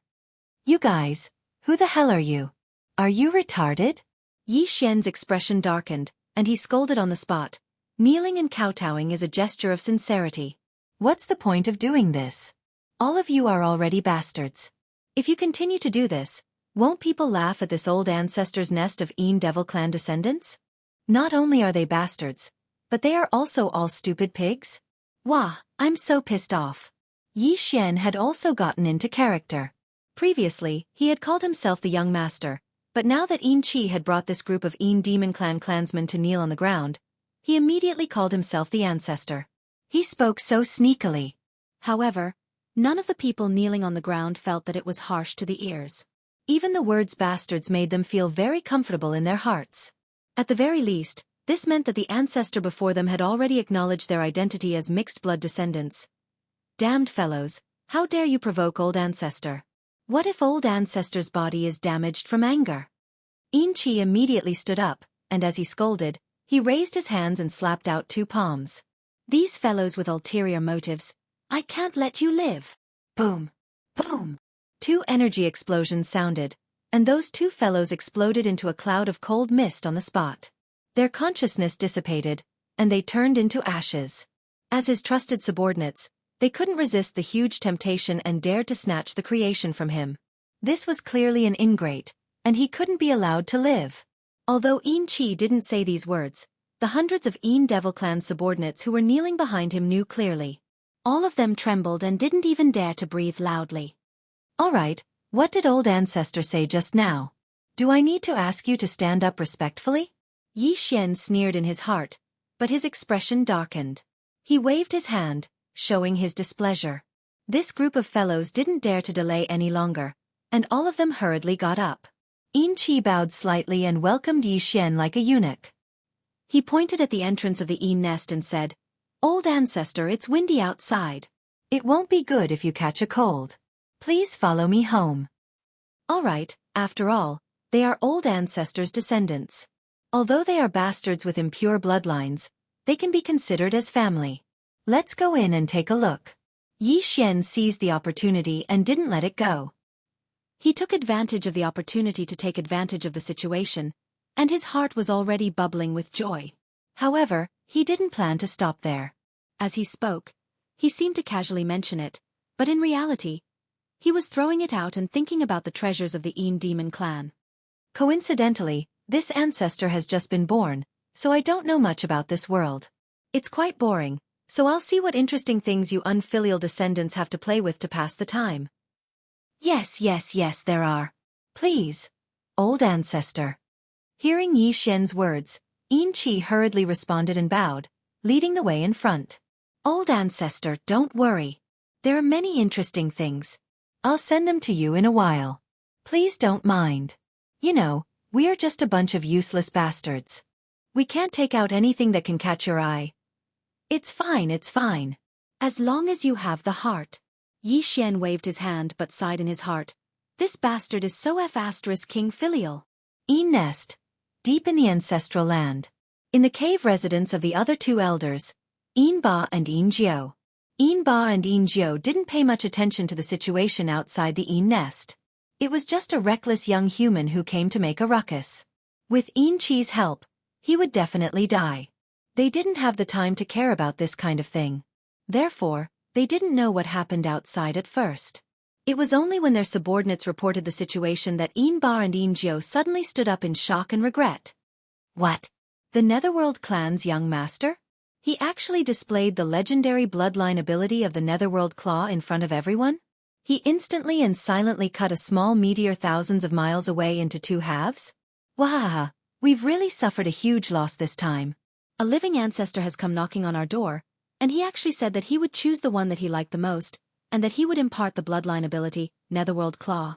Old Seven is really lucky this time. No, we can't let him take all the advantages. If you want to play, why should you? We are also mixed blood descendants of the Netherworld clan. We are also bastards.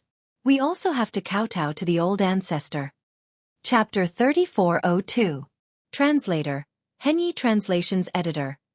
Henyi Translations. Who are these two bastards? When he led Yi Xian into the Yin nest, Yin Qi had already secretly glanced at his trusted aide. The latter understood and immediately walked a few steps forward to rush to the front.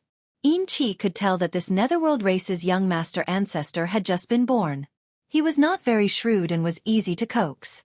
As long as he was happy, he would definitely find Yin Qi pleasing to the eye. The Netherworld race's bloodline ability would most likely be passed on to him first. Although he did not say that he would not pass on the other skills, what if the other skills were delayed after one was passed on? No one could afford to wait for 180 years. Therefore, Yin Qi only wanted to make the Netherworld race's ancestor happy. Although he was in the 12th realm, the Void realm, the Netherworld race's ancestor had just been born. His cultivation was not high and was only in the 10th realm, the Grotto Heaven realm. However, Yin Qi had never thought of using force. On one hand, this little ancestor was not shrewd and was easy to coax. There was no need to use force. On the other hand, the Yin Devil clan was, after all, a mixed blood descendant of the Netherworld clan. When it came to using force, they might be able to kill a pure blood member of the Netherworld clan because their cultivation was higher than the other party. However, it was impossible for them to search the other party's soul and obtain the secrets of the other party's bloodline. Yi Xian was well aware of this. That was why he was so calm. He threw out the great temptation of the Netherworld race's bloodline ability, the Netherworld Claw. He was sure that this group of people would not be able to resist. No matter how strong their cultivation was, they could only hold their breaths in front of him. Soon, Yi Xian was led by Yin Qi with an ingratiating smile. They passed through the Yin nest's tunnel and arrived inside the Yin nest. What entered their eyes was a dark and cold world. Although there was also the void and stars, the main color was gray. There was no source of yang energy. There was only cold Yin energy everywhere. Welcome, Ancestor. We wish Ancestor Huansuan to enjoy immortal blessings and live as long as the heavens. The Yin demon clansmen in front of him were all kneeling on the ground. There were at least 3,000 to 4,000 Yin demons in total. The entire Yin devil clan had a total of over 10,000 people, and they were all under the control of the 3 elders.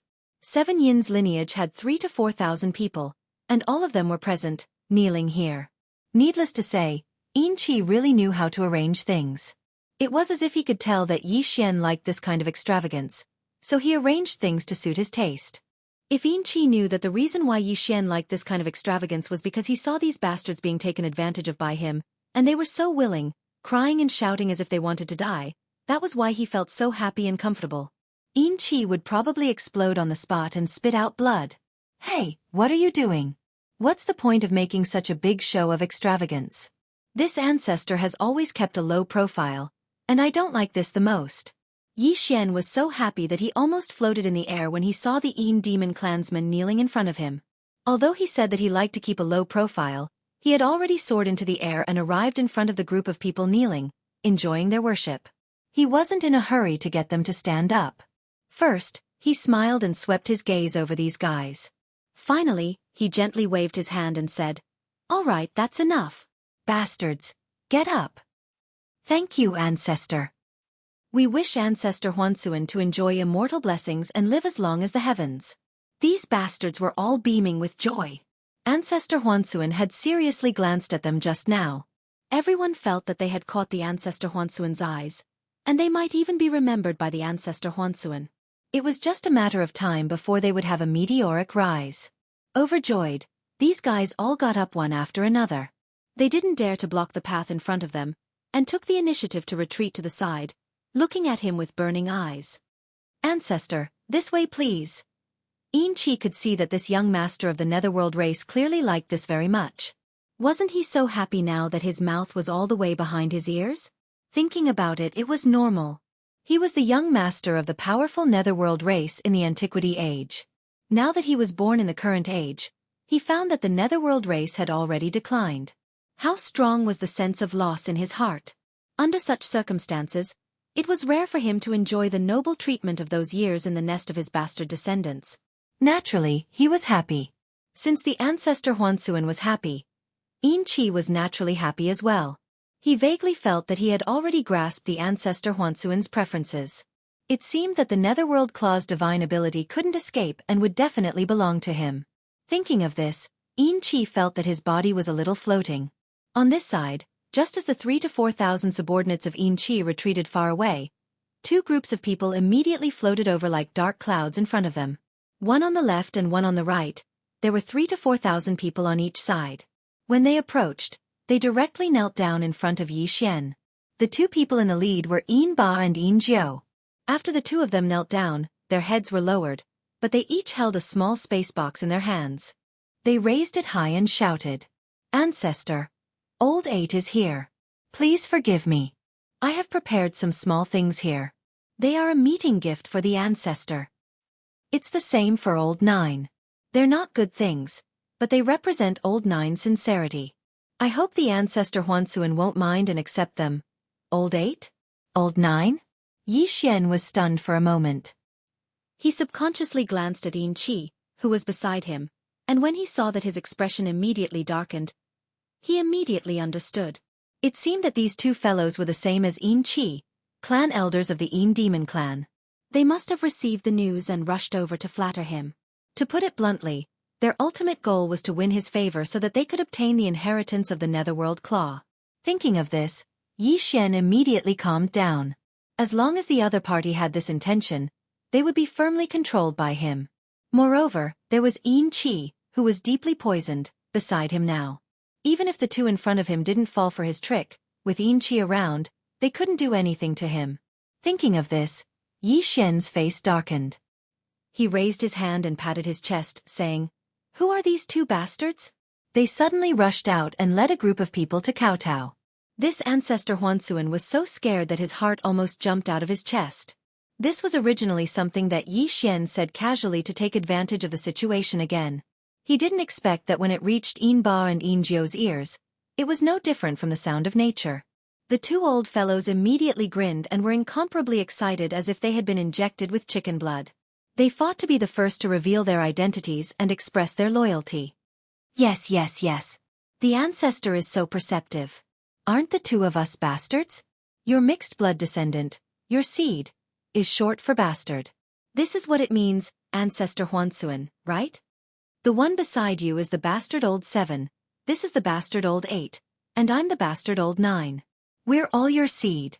Originally, Yi Xian felt comfortable calling them bastards. However, after hearing it so many times, especially when these two fellows kept calling them bastards and then saying that they were all his seed, Yi Xian gradually felt that it wasn't so. Weren't they King scolding him? Chapter 3403.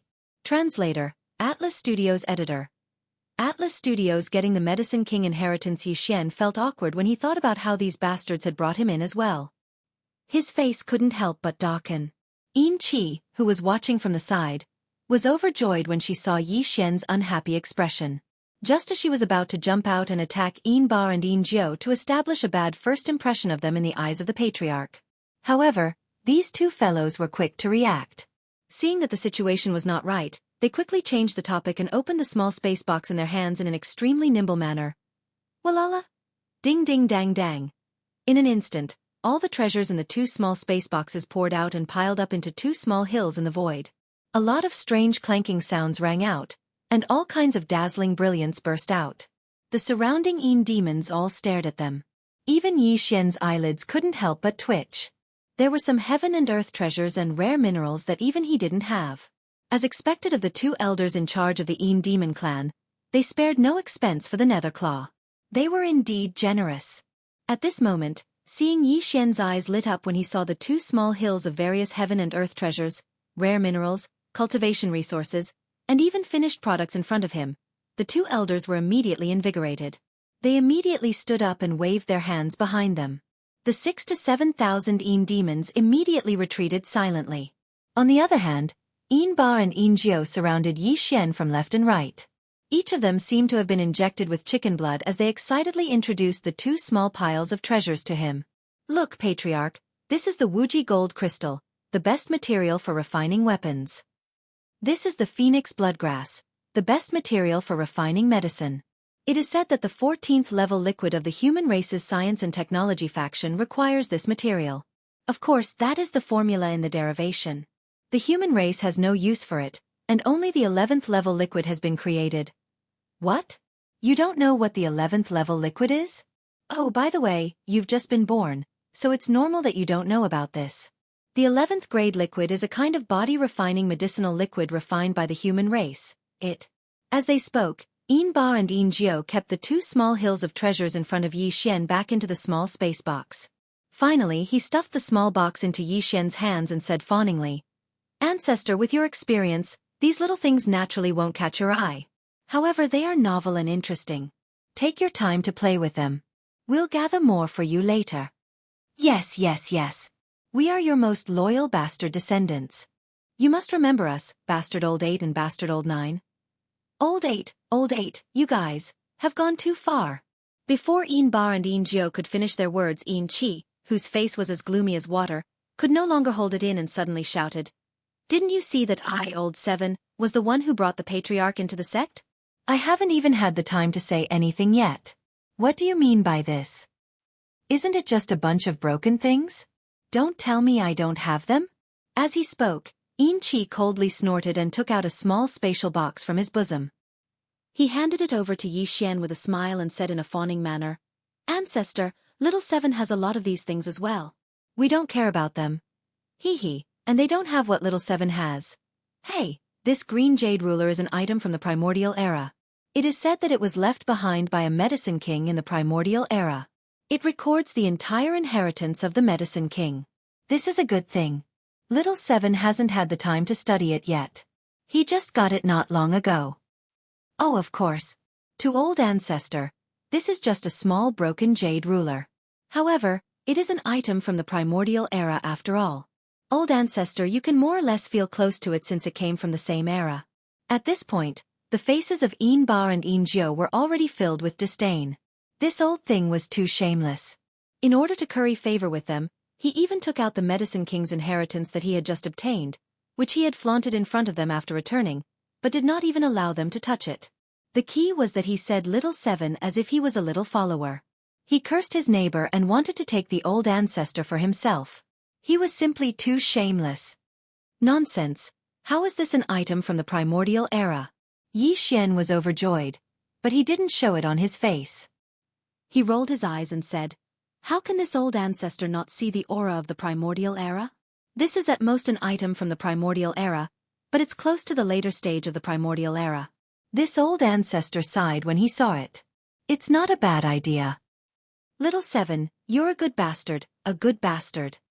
Speaking of this, Yi Xian raised his hand and patted Yin Qi's shoulder. He had an expression that said, "I think very highly of you. Continue to work hard and you have a bright future ahead of you." Of course, he took the opportunity to throw out a few more words, taking advantage of Yin Qi. However, Yin Qi was flattered. This good bastard was very impressive. From the beginning to the end, he had heard the old ancestor say the word bastard many times. However, until now, he was the only one who could make the old ancestor praise him as a good bastard. Yin Qi, who was greatly encouraged, immediately puffed out her chest and proudly glanced at Yin Ba and Yin Jiao. The green jade ruler in her hand and the small spatial box that contained a large amount of treasures were respectfully handed over to Yi Xian. With a flip of her hand, the latter stored them into the undying world within his body. At this point, Yi Xian hadn't even entered the door yet, but he'd already received so many gifts that his hands went soft. It could be said that he'd earned an overflowing bowl. Needless to say, his heart was carefree, and his entire body was about to float. All right, this old ancestor has seen the filial piety of the three of you. In short, you're all good bastards. This old ancestor feels rather comforted to have disciples like you. After keeping the green jade ruler and the 3 small space boxes, Yi Xian looked at Yin Qi, Yin Ba, and Yin Jiao with a face full of praise. He nodded and continued, "All in all, you're not bad. There's hope for all of you. Continue to work hard in the future. This old ancestor has decided to choose one of you to pass down the bloodline ability of my Netherworld clan, the Netherworld Claw. Sigh, you guys don't know. This kind of bloodline ability can only be passed down in a special way. Every time I pass it down, I have to recuperate for 100 years. Therefore, among the 3 of you, only one can inherit it within 100 years. The other 2 can only wait for 1 or 200 years. This makes this old ancestor feel rather uneasy. The 3 of you are such good bastards, but this old ancestor can't treat all of you equally. It would have been better if he did not say this." Once he said this, Yin Qi and the other 2 immediately bowed even more. Previously, they were only worried that this old ancestor would be lazy and delay the second one after passing down the first one. Chapter 3404. Dig the hole first. This ancestor has been sealed in that innately cold place for countless years. I have just come out recently, so I can't stay idle for a while. The 3 of you, lead this ancestor to walk around this nest and see if there are any interesting places to play. After receiving the green jade ruler and the 3 small space boxes, Yi Xian set his eyes on the benefits of this Yin nest. While speaking, he turned his head and glanced at the thousands of Yin demons gathered around. He chuckled and said, "You bastards are all good bastards. This old ancestor will reward you later. However, all of you can leave now. This old ancestor doesn't like extravagance the most. I have always kept a low profile. Come, all of you kneel and pay your respects." After he finished speaking, Yi Xian stood in the air with his hands on his hips, as if he was enjoying the reverence of everyone as they knelt down. The corners of Yin Qi, Yin Ba, and Yin Jiao's mouths twitched. They despised him in their hearts. Making thousands of people kneel and pay their respects. How could this be considered keeping a low profile? This old thing was simply too shameless. However, they obviously didn't dare to say this out loud. They immediately led the 3,000 to 4,000 Yin demons behind them to kneel and kowtow. "Old ancestor, you will enjoy immortal blessings forever and live as long as the heavens." The thousands of Yin demons kowtowed and paid their respects at the same time. Except for Yi Xian, no one was left standing. Even the patriarch of the Yin demon clan, Yin Emperor, couldn't enjoy such a scene. Yi Xian squinted his eyes and enjoyed it. He felt like he was floating in the air. Soon, after kneeling and paying their respects, the other thousands of Yin demons quickly retreated. Only Yin Qi, Yin Ba, and Yin Jiu stayed behind. They slightly bowed and waited at the side. Among them, Yin Qi immediately came forward and said fawningly, "Old ancestor, in the depths of our clan's ancestral land's Yin nest, there is an innately cold place called the Yin Pool. Apart from the clan head, Yin Emperor, who is still in seclusion to make a breakthrough, only the clan's 9 clan elders can enter. I will bring old ancestor over for inspection." This was also Yi Xian's purpose. Generally speaking, there would be some forbidden areas in the ancestral land of Yin Demon Clan that ordinary clansmen couldn't enter. That was why Yi Xian ordered those ordinary clansmen to leave. He wanted to see if there were any benefits in the core of Yin Demon Clan's ancestral land. Yin Qi and the other two had long since become obedient to Yi Xian's words.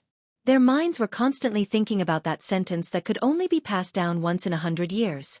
It could be said that they couldn't get rid of it. If only one of the 3 was here, it would have been fine. What could be done and what could not be done? Perhaps there would be a bottom line. However, all 3 of them were here at the same time, and all of them wanted to curry favor with the old ancestor as much as possible. They were afraid that the places that could be used would be taken advantage of by the other 2 first. Therefore, the 3 old fellows were racking their brains. As long as they thought of something that could make the old ancestor look at them in a new light, without exception, they would immediately use it. Along the way, whenever there was something good along the way, there was no need for Yi Xian to say anything. The 3 old fellows were practically crying and shouting as they eagerly ran over to Yi Xian and brought it over on the spot to show their filial piety. After all, this Yin nest was an innately cold place that was isolated from the outside universe and void. There was only a passageway connecting it, which was equivalent to a sealed secret realm. A large amount of Yin Qi filled the interior of the Yin nest for hundreds of millions of years. Naturally, many rare minerals and Yin attribute heavenly materials and earthly treasures that didn't exist in the outside world would grow here. These things, as long as they were of a slightly higher grade, were all dug up and placed into small spatial boxes before being presented to Yi Xian. In a short half a day, the group of 4 finally arrived at the core of the Yin nest, the Yin pond. There were already a few more small spatial boxes in Yi Xian's undying world. These boxes were filled with rare Yin attribute ores and heavenly materials that couldn't be found in the outside world. Now, Yi Xian had dug up almost all of them. The Yin pond was actually a large pond filled with boundless profound Yin Qi. Of course, the water in the pond wasn't ordinary water, but innate Yin Qi. It was the result of the innate Yin Qi being so dense that it had turned into liquid. Sigh, looking at this Yin pond reminds this ancestor of the Yin pond where father sealed me for hundreds of millions of years. It's a pity that the Yin pond has dried up. Otherwise, this ancestor wouldn't have been able to wake up so early. It's really a pity. I almost forgot that ancestor also has a Yin Qi body. Although the Yin Qi in this Yin pond can't be compared to the Yin pond where you were hibernating, it's still a rare item in the outside world. Before Yi Xian could finish speaking, Yin Qi had already patted his head cleverly. He immediately flipped his hand and took out a small bottle-shaped spatial magic treasure. He directly cast a spell and filled the bottle with at least 10,000 cubic meters of Yin Qi before handing it to Yi Xian. He grinned as if he was asking for credit and said, "Although the quality is definitely not satisfactory, it's completely fine for ancestor to use it to soak your feet." This small bottle of Yin Qi liquid was equivalent to 1/6 or 1/7 of the entire Yin pond. Now, Yin Qi had given it to Yi Xian without saying anything, and even said that he was going to use it to soak his feet. It had to be known that every drop of this Yin Qi was a treasure. To the Yin Qi's clansmen, 1 drop of Yin Qi was enough to sustain their cultivation for a year. Moreover, the Yin Emperor, the patriarch of the Yin Qi clan, was still in seclusion in the Yin pond. If one thought about it carefully, Yin Qi's words clearly meant that the patriarch, the Yin Emperor, was in seclusion in Yi Xian's foot-washing water. Perhaps the 3 old things didn't think of this, but Yi Xian did. When he took the heavy bottle, he almost laughed out loud. At this time, the system's familiar notification sounded in Yi Xian's mind. Ding! Congratulations to the host. You've discovered a Yin Qi body. Do you want to immediately imprint your interstellar coordinates? Imprint my interstellar coordinates? Yi Xian stared blankly for a moment before muttering to himself. Generally speaking, you could imprint your interstellar coordinates anywhere in the universe, and the system wouldn't deliberately remind you. But if it did, It meant that the location was extremely suitable and most likely had some hidden value. Of course, before this value was revealed, the system wouldn't explain everything clearly to you in advance. Thinking of this, Yi Xian was immediately moved. It just so happened that this Yin Qi body was also beneficial to his nether body. If he imprinted his interstellar coordinates here, he could just treat it as digging a hole in the depths of the Yin Qi's ancestral land. After he completely fell out with the Yin Qi's clan, he could activate the coordinate jump ability attached to the system's title at any time and directly come to this place. Then he could take this entire pool of Yin Qi. Chapter 3405. Grotto Heaven Rank 3. Take a bath and take a shower? And have a wet sex? Upon hearing this, Yin Qi, Yin Ba, and Yin Jiu were immediately stunned, and their expressions gradually became strange. They had clearly misunderstood the so-called wet sex. They thought that the desolate ancient great young master in front of them was in the mood for that kind of thing. It was understandable. After all, he had been in that dried-up innately cold land for hundreds of millions of years. Now, he had finally found a nest of bastard descendants. He had probably seen many beautiful women among the Yin demon clansmen who were worshipping them. Now that he suddenly had this kind of interest, it was inevitable. However, the clan leader, the Yin emperor, was still in seclusion in the deepest part of the pond, while the old ancestor was playing with the beauties in the shallow part of the pond. The clan leader could see everything as soon as he raised his head. This was really a bit inappropriate. However, Yin Qi and the other two were already deeply poisoned, and they couldn't care so much. In any case, the clan leader, the Yin emperor, was in seclusion and wouldn't pay attention to anything happening in the outside world. Although the old ancestor was doing this kind of thing with the beauties of the clan above his head, the clan leader wouldn't know anyway, so they could just treat it as if nothing had happened. Most importantly, they couldn't refuse this kind of thing. Normally, when male cultivators were in the mood, they would be impatient and want to immediately get on the horse, let alone the old ancestor, who was a desolate ancient great young master. If they really disobeyed him on this matter, the netherworld claw inheritance that was about to be in their hands would immediately be gone. Thinking like this, Yin Qi and the other two immediately summoned a group of beauties from their clan. All of them were like flowers and jade. When they heard that the old ancestor wanted to favor them, they were extremely excited. As soon as they arrived, they stripped naked and moved closer to Yi Xian. The latter was so scared that he repeatedly shouted, back off, this old ancestor is used to doing it himself, it's fine if I do it myself." He was referring to taking a bath, but the surrounding people interpreted it as that matter, and they were all shocked. Doing it himself?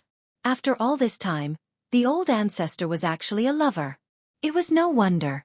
After being sealed in that dried-up cold land for hundreds of millions of years, he could only do it himself. It had probably become a habit. With that thought, Yin Qi and the other two immediately sighed and brought the resentful beauties of the clan to do it. They had to appease the resentment of the beauties of the clan. Yi Xian was too lazy to pay attention to all this. Taking advantage of the fact that everyone had retreated, he had to make the best use of the time and brand the personal interstellar coordinates of the second universe's plane. Everything was the same as before. When Yi Xian ordered the system to start the brand of the second universe's coordinates, the system's notification quickly sounded in his mind, guiding Yi, step by step. He began the process step by step of the system. First, a strand of the primordial spirit that had been processed through various methods was refined into a special brand. Then, this primordial spirit brand was shot out of the body in an extremely mysterious and complicated way, connecting it to the void where the Yin pond was, fitting, and finally completely fusing with it. Although it was already the third time, the pain of forcibly separating a small strand of his own primordial spirit still made Yi Xian unable to adapt. It was simply difficult to describe with words. After a lot of effort, after separating this strand of primordial spirit, Yi Xian still couldn't immediately adjust his breathing to recover and repair his mind. He had to forcefully endure the various discomfort of the damage to his primordial spirit and force himself to be alert. Again and again, he used different and complicated methods to continuously condense this strand of primordial spirit. This process took the time of a meal, and this was the third time he was familiar with the process. In the end, it was the process of fusing the successfully condensed primordial spirit brand into the void in front of him. Yi Xian paid close attention to the whole process, from connecting the void to fusing the primordial spirit brand with it and finally fusing it perfectly.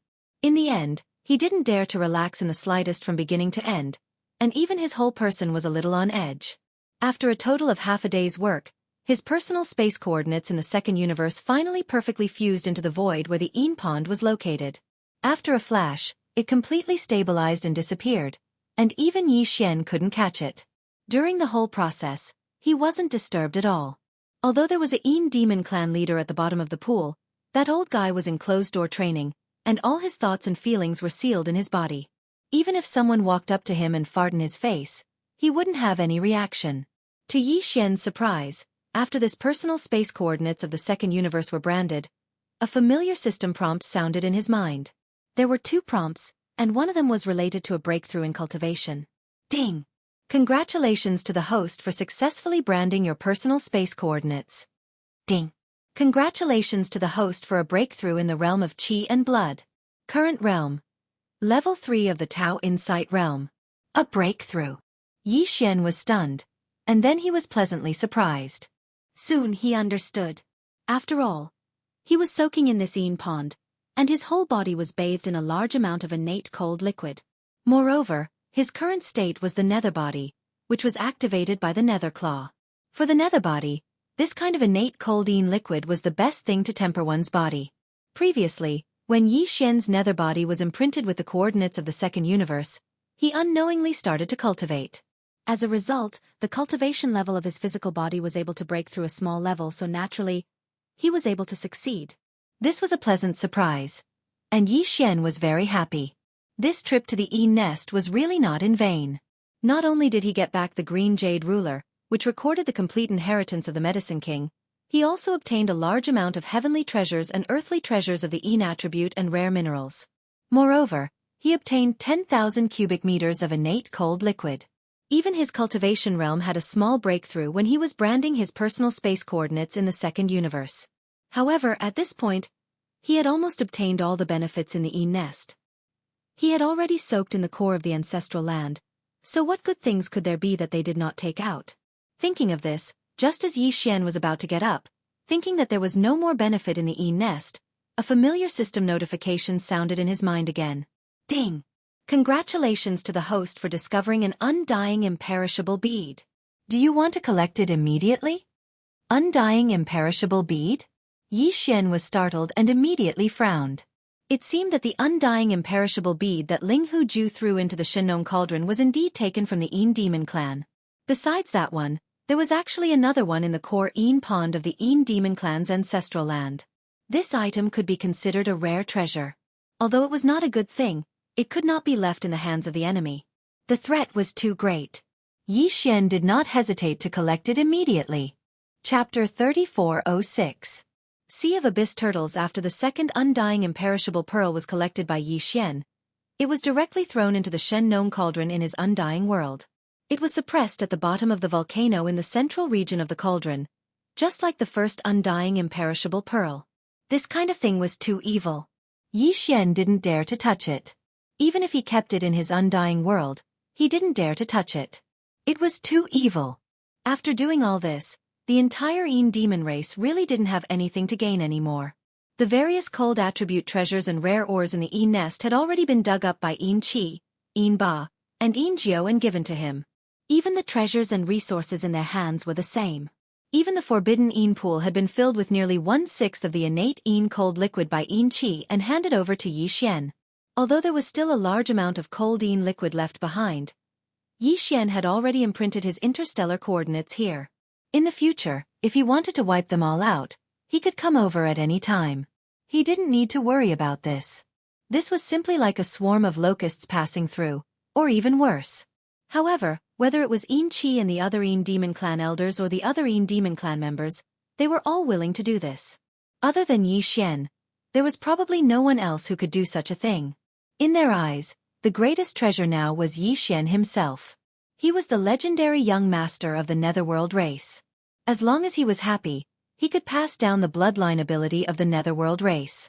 Then, not only would the person who obtained the bloodline ability gain another powerful ability, the bloodline in their body would also revert to its ancestral roots and reconstruct the Netherworld race's body. When that time came, their cultivation would definitely soar.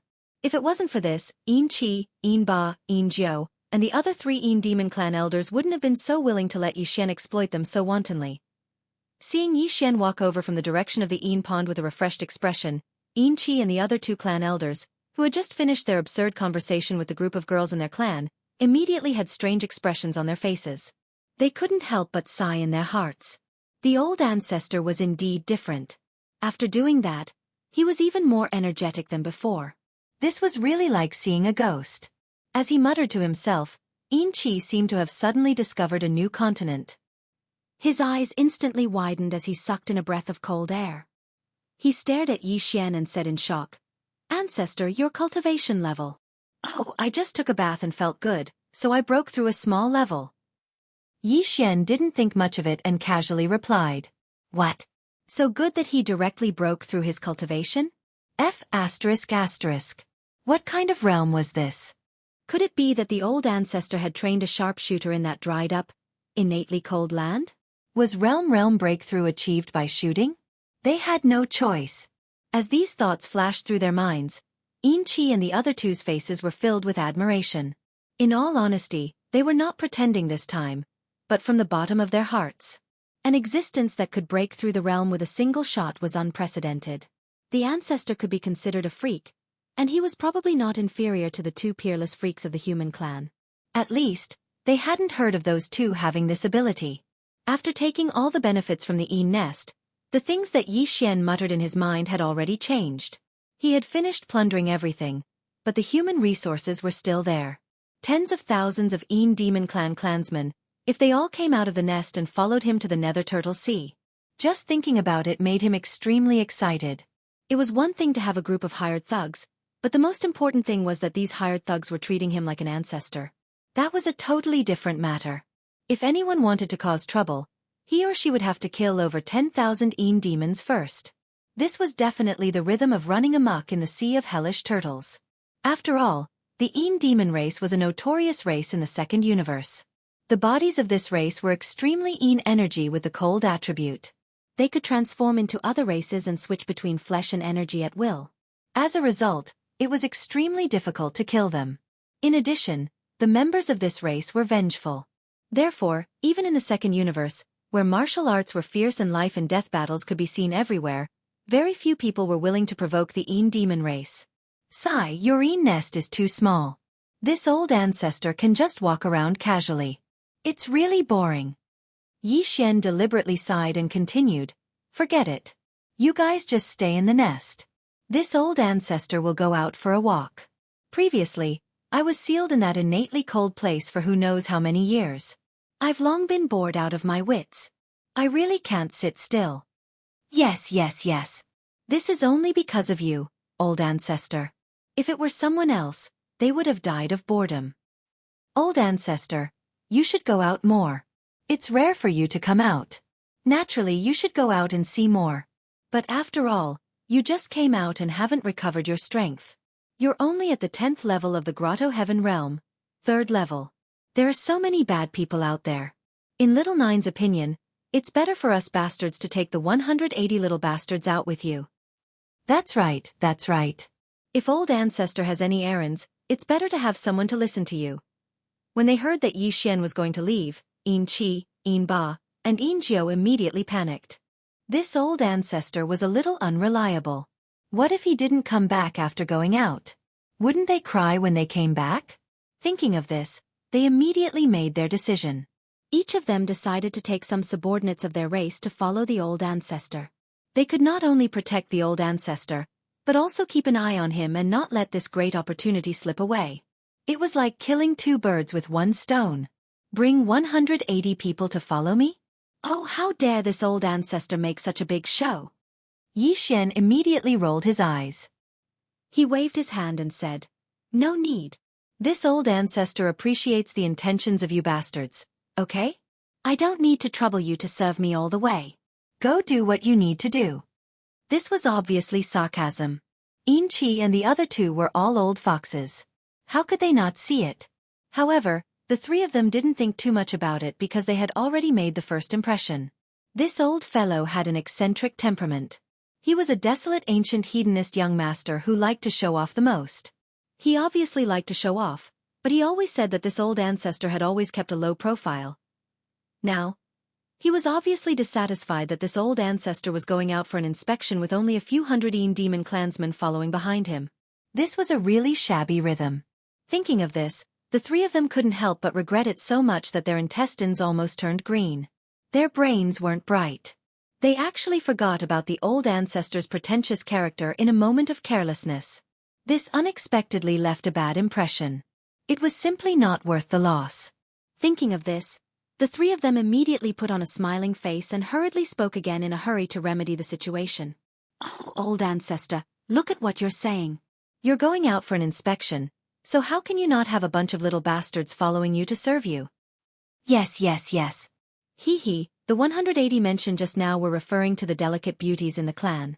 As for the guards and the like, you have to bring at least 8,000 of them. That's right. According to Little Ninth's idea, 2,000 of them will be enough to guard the ancestral land's nest.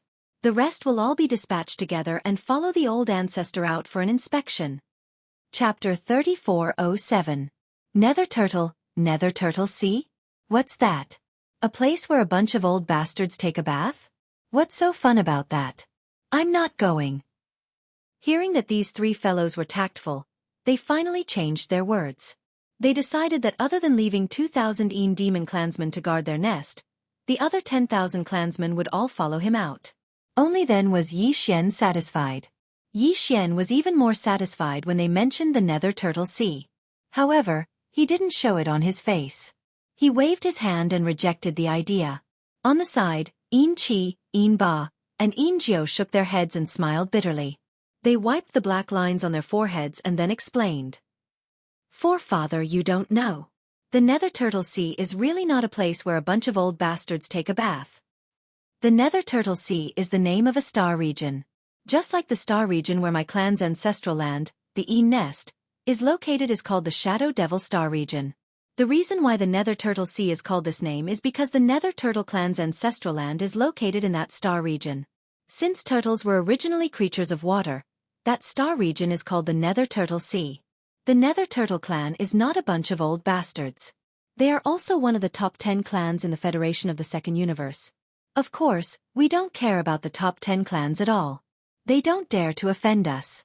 This is all because of forefathers' prestige. After all, we old bastards all have the blood of the primordial Netherworld clan flowing in our veins. The Nether Turtle clan also has the blood of a supreme existence from the primordial antiquity era flowing in their veins. This supreme existence is called the Void Turtle." "Oh, forefather, I know.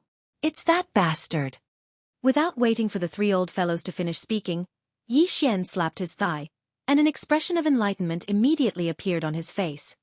"Void Tortoise, I know that the tortoise's body is extremely big, and is different from the normal body of my Netherworld race and the desolate ancient Xianxia race. Once the tortoise's entire body is revealed, it will be comparable to a universe plane, and its claws will be as big as a star domain. Even the primordial supreme being like the golden divine dragon is smaller than him. Back then, forefather brought me to meet him. At that time, I crawled on that bastard's shell and rolled around. I even peed on it. I didn't expect this Nether Turtle to be his descendant.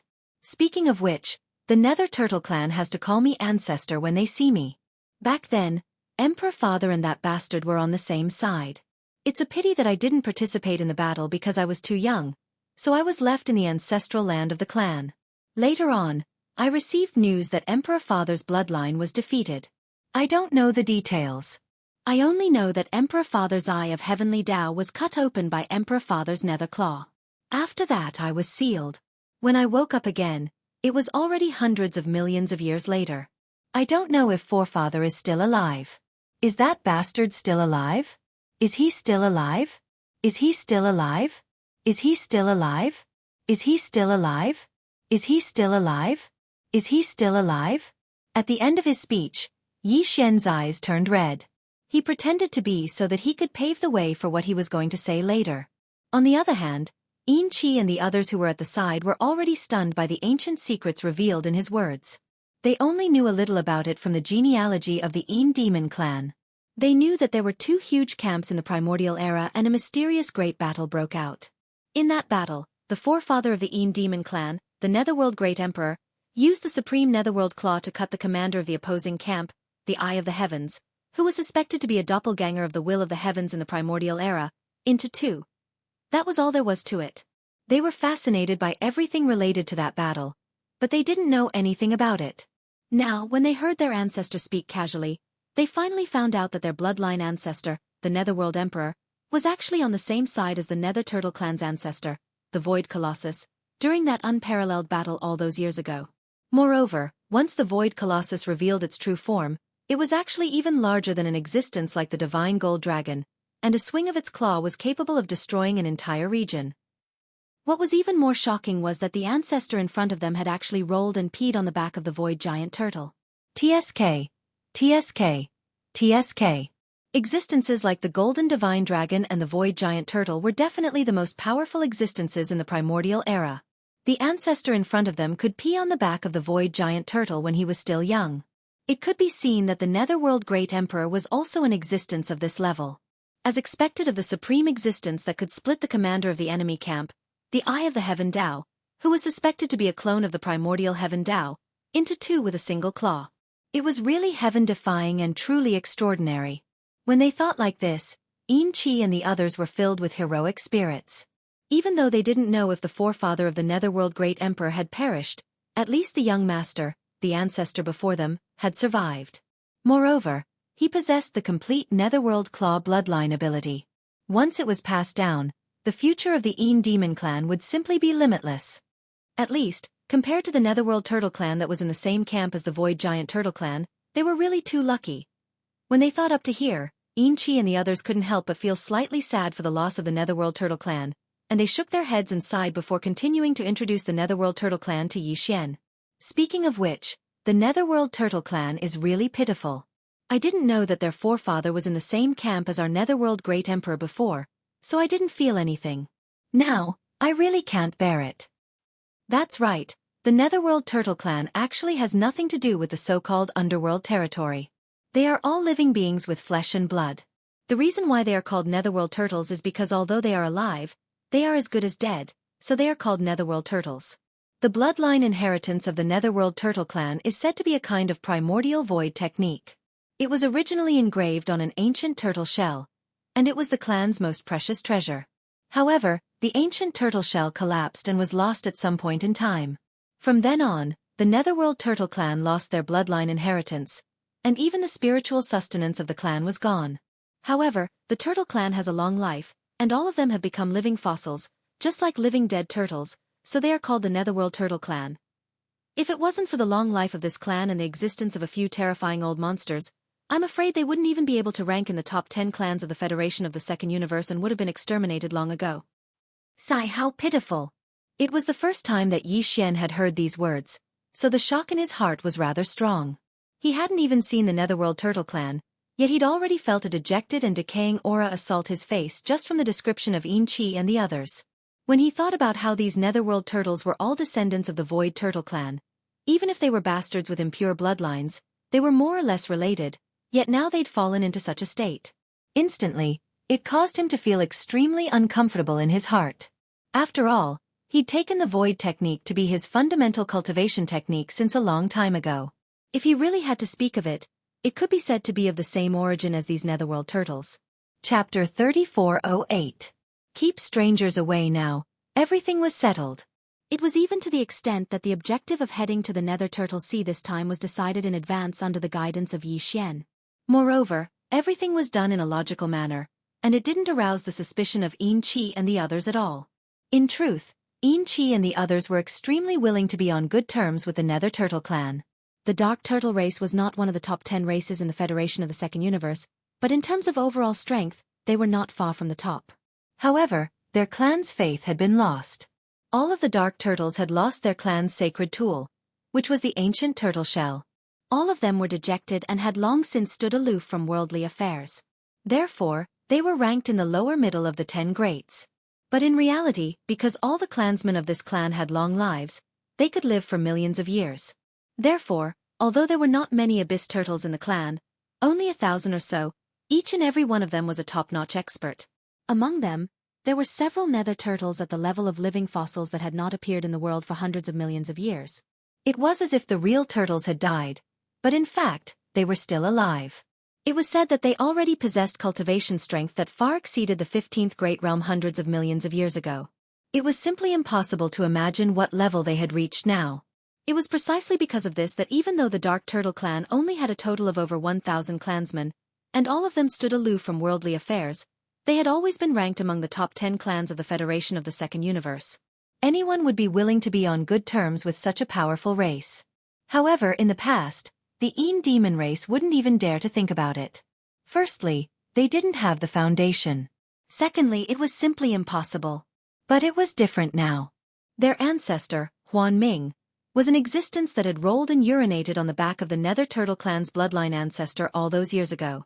So, with this connection, they had the qualifications and possibility to form a good relationship with the Nether Turtle clan. To the Nether Tortoise race, they might not care about the face of the Een Devil tribe's patriarch, the Een Emperor, but they had to give face to Patriarch Huan Ting. Otherwise, they would be going against the bloodline race's patriarch and not putting the void bastard in their eyes. Therefore, Een Chi, Een Ba, and Een Jiao originally intended to accompany ancestor Huan Jing on this trip to the Nether Turtle Sea. However, things were different now. If they could really help the Nether Turtle clan find the lost sacred artifact of the clan, even if it was just a fragment of the ancient turtle shell, they would definitely be able to obtain it. In addition to the relationship between Patriarch Huan Ting and the Een Devil race, perhaps the Een Devil race would be able to form an alliance with the Nether Turtle race. If they really succeeded, the Een Demon race would no longer need to be a fence-sitter that was ridiculed behind their backs by the myriad Luo Federation and the Heaven's Legacy race. They would have a solid ally, and it wouldn't be an exaggeration to say that they had a backer. In the future, if anyone dared to provoke the Een Demon race, the Nether Turtle race would be the first to oppose them. Just thinking about it made them feel good. Those old bastards were all very stubborn fellows. Once they recognized an ally, they wouldn't easily abandon it. Who wouldn't want such a stubborn backer or shield? At the thought of this, Een Chi, Een Ba, and Een Jiao were so happy that they couldn't close their mouths. They were even more enthusiastic about this trip to the Nether Turtle Sea than Yi Xian, and they urged them to set off on the same day. The latter was just what they wanted, so they agreed after some hesitation. Immediately, apart from leaving behind 2,000 clansmen to guard the nest, the remaining 10,000 or so clansmen left the nest under the leadership of Een Chi, Een Ba, and Een Jiao, the three elders of the 12th Great Realm, the Void Realm. Considering Joy Thump ancestors' pretentious nature, as well as the birth of the bloodline progenitor of the Een Devil clan, Een Chi and the other two had spent a lot of effort in making arrangements for the procession. Although the Joy Puppet ancestor was an expert of the Grotto Heaven realm, his status was extremely noble. Naturally, they couldn't be too casual about this trip. Therefore, Een Chi and the other two took out a primordial treasure-level chariot from the clan's treasury. It was simple and unadorned, made of bronze, and emitted a strong primordial aura. It was only the size of a palm when kept, but once activated, it was 1,000 feet long. The chariot shaft was made of bronze, and it was pulled by 9 green dragons in the form of energy. The extravagance was simply astounding. Those who didn't know would think that a real primordial supreme expert had descended to the mortal world. This treasure didn't have any offensive abilities, but its speed and defensive abilities were extraordinary. However, it still couldn't enter Yi Xian's eyes. The reason why it could be appraised as a primordial treasure was because of its extravagance, limitless extravagance. In short, this 9 Dragons Azure Phoenix chariot was definitely a divine artifact, but its practicality could be completely ignored. The Een Emperor of the Een Demon clan had obtained this Luan for many years, but he had never dared to sit on it before. This was because he was afraid of being beaten to death. Even a Grand Universe Almighty was like this, so one could well imagine how luxurious and hateful it was to the point where the roots of one's teeth itched. However, this treasure was just right for the Joy Puppet ancestor's temperament. Therefore, when the three thought of it and took it out, they immediately offered it to Yi Xian. Although Yi Xian didn't like it, thinking about his current identity, it was a perfect match. Therefore, he refined it on the spot. This treasure phoenix would be his in the future. The 9 Dragons Azure Phoenix chariot was so stunning. 9 energy-formed azure dragons pulled the chariot, and the body of the chariot was 300 meters long. It was like a moving temporary imperial residence, so it naturally couldn't be too lacking in terms of maids. Een Chi and the other two arranged for 500 beautiful Een Demon women to serve on the Azure Phoenix chariot.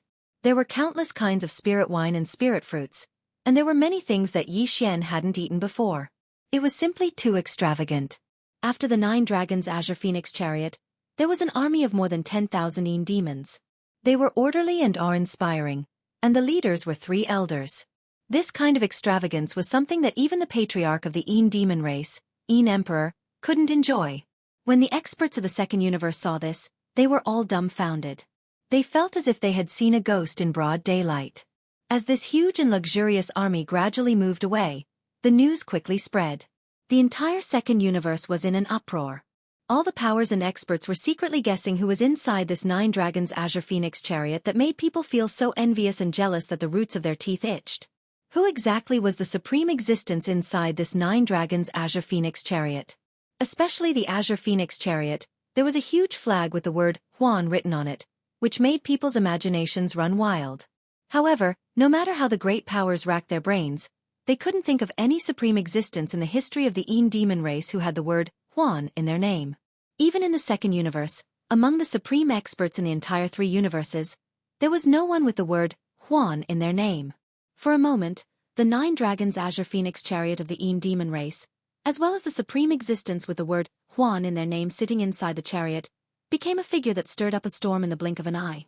Countless powers and experts from the 3 universes gathered their gazes. Chapter 3409. Translator, Endless Fantasy Translation Editor. Endless Fantasy Translation Pretty Boy Roll Over Universe 2, The Edge of the Nether Turtle Sea.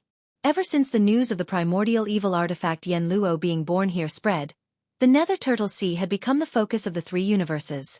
After all, this was a treasure from the primordial era. Almost all of the 4 peerless geniuses of the primordial era were famous because of this treasure.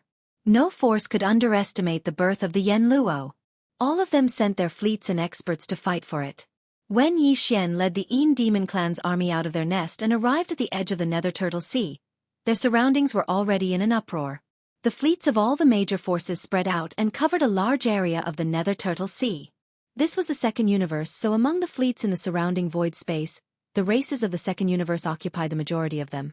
In addition to the Inji clan, Raging Bull clan, Greedy Wolf clan, Colorful Python clan, Golden Eagle clan, and other powerful clans that appeared in the Heavenly War Empire, there were many more clans that Xianxia could not name. Only the master of this Nether Turtle Sea, the Nether Turtle clan, did not appear.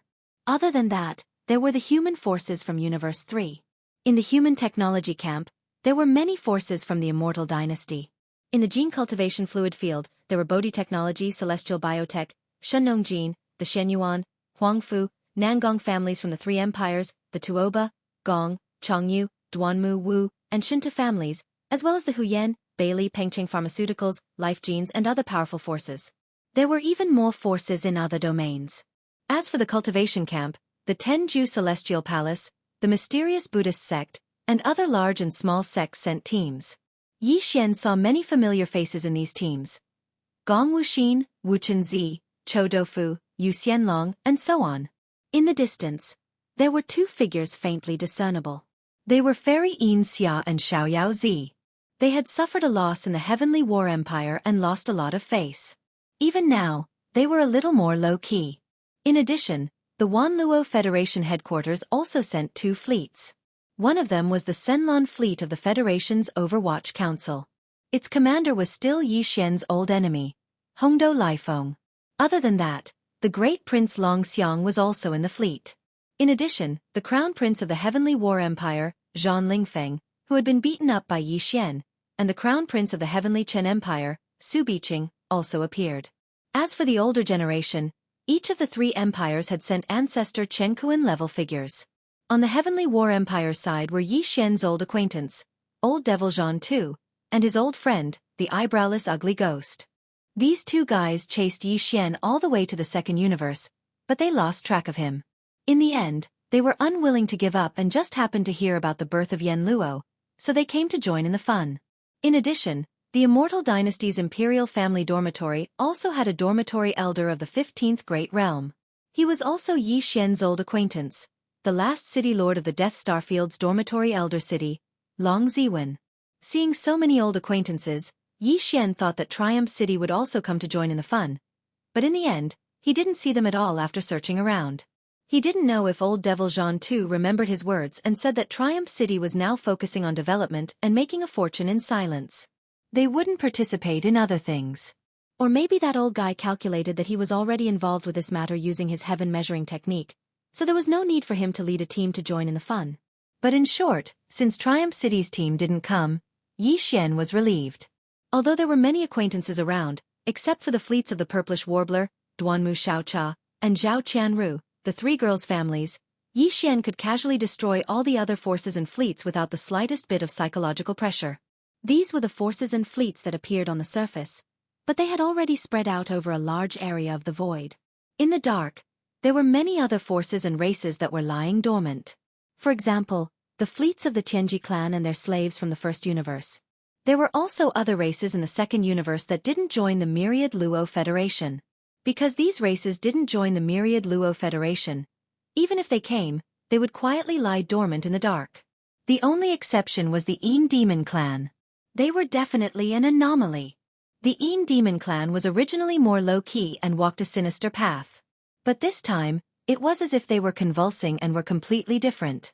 At present, the Een Demon clan occupied a small area of the void. The bronze carriage at the front was extremely eye-catching. Looking around, there were many forces in the surroundings, but there was absolutely no force that was so showy. Because of this, the Een Demon clan's camp had become the focus of almost everyone. The eyes of all the experts of the major forces were all cast in this direction. After all, the Een Demon clan only had a total of slightly more than 10,000 people. This time, almost all of them had come out, but Een Chi and the other two elders were still waiting outside the Nine Dragons Azure Phoenix carriage like coachmen. This kind of treatment was absolutely unimaginable even for the clan leader, the Een Emperor. Around them, a large number of experts were privately discussing spiritedly. Xian's ears were quite sharp as well. He'd heard almost everything clearly and was almost certain of it. For example, the three girls, Purplish Warbler, Duanmu Xiaocha, and Zhao Qianru, were saying, "Humph, I wonder which old bastard is sitting in this showy carriage. Just looking at him makes me hate him. He was even more showy than that big bastard. No matter how I look at him, I feel uncomfortable." In such a solemn occasion, there was actually music and dancing in the carriage. There were also quite a few Oriole voices. It was clear that they were seeking pleasure. This young miss was angry. If this young miss knew who was sitting in the carriage, she would definitely skin him alive. Another example was the 10,000 Luo Federation's Overwatch Council Blue Fleet. As the commander of the fleet, the deputy supervisor of the Federation, Hongdo Lifeng, flew out of the main flagship. After patrolling the surroundings, he seemed to have been disturbed by the music of the Nine Dragons Azure Phoenix carriage. After frowning and glancing over, his face suddenly darkened. He immediately snorted and muttered, "Humph, pretentious, who do you think you are?" Hearing this, Xian was instantly angry. When he saw Hongdo Lifeng earlier, he was already a little angry and had been holding it in. He didn't expect this guy to take the initiative to provoke him. If he could suppress the anger in his heart, he might explode. Thinking like this, Xian changed his tone and a sarcastic voice instantly sounded out from the Nine Dragons Azure Luan carriage. "Hey, that pretty boy over there, come and kowtow. This ancestor finds you more pleasing to the eye and wants to take good care of you. In 3 breaths. Get over here. Pretty boy? Want to take care of me? In 3 breaths. Get over here?" Hearing this, the experts of the various forces in the surrounding void were suddenly in an uproar. Even Een Chi, Een Ba, and Een Jiu were dumbfounded. They were in chaos in an instant. As for Hongdo Lifeng, his entire person was dumbfounded. What was this situation? Chapter 34:10. Translator, Henyi Translations Editor, Henyi Translations The Ancestors' Love for Men. "Hey, the pretty boy over there, come and kowtow to me. I like you and want to take care of you. Come here within 3 breaths."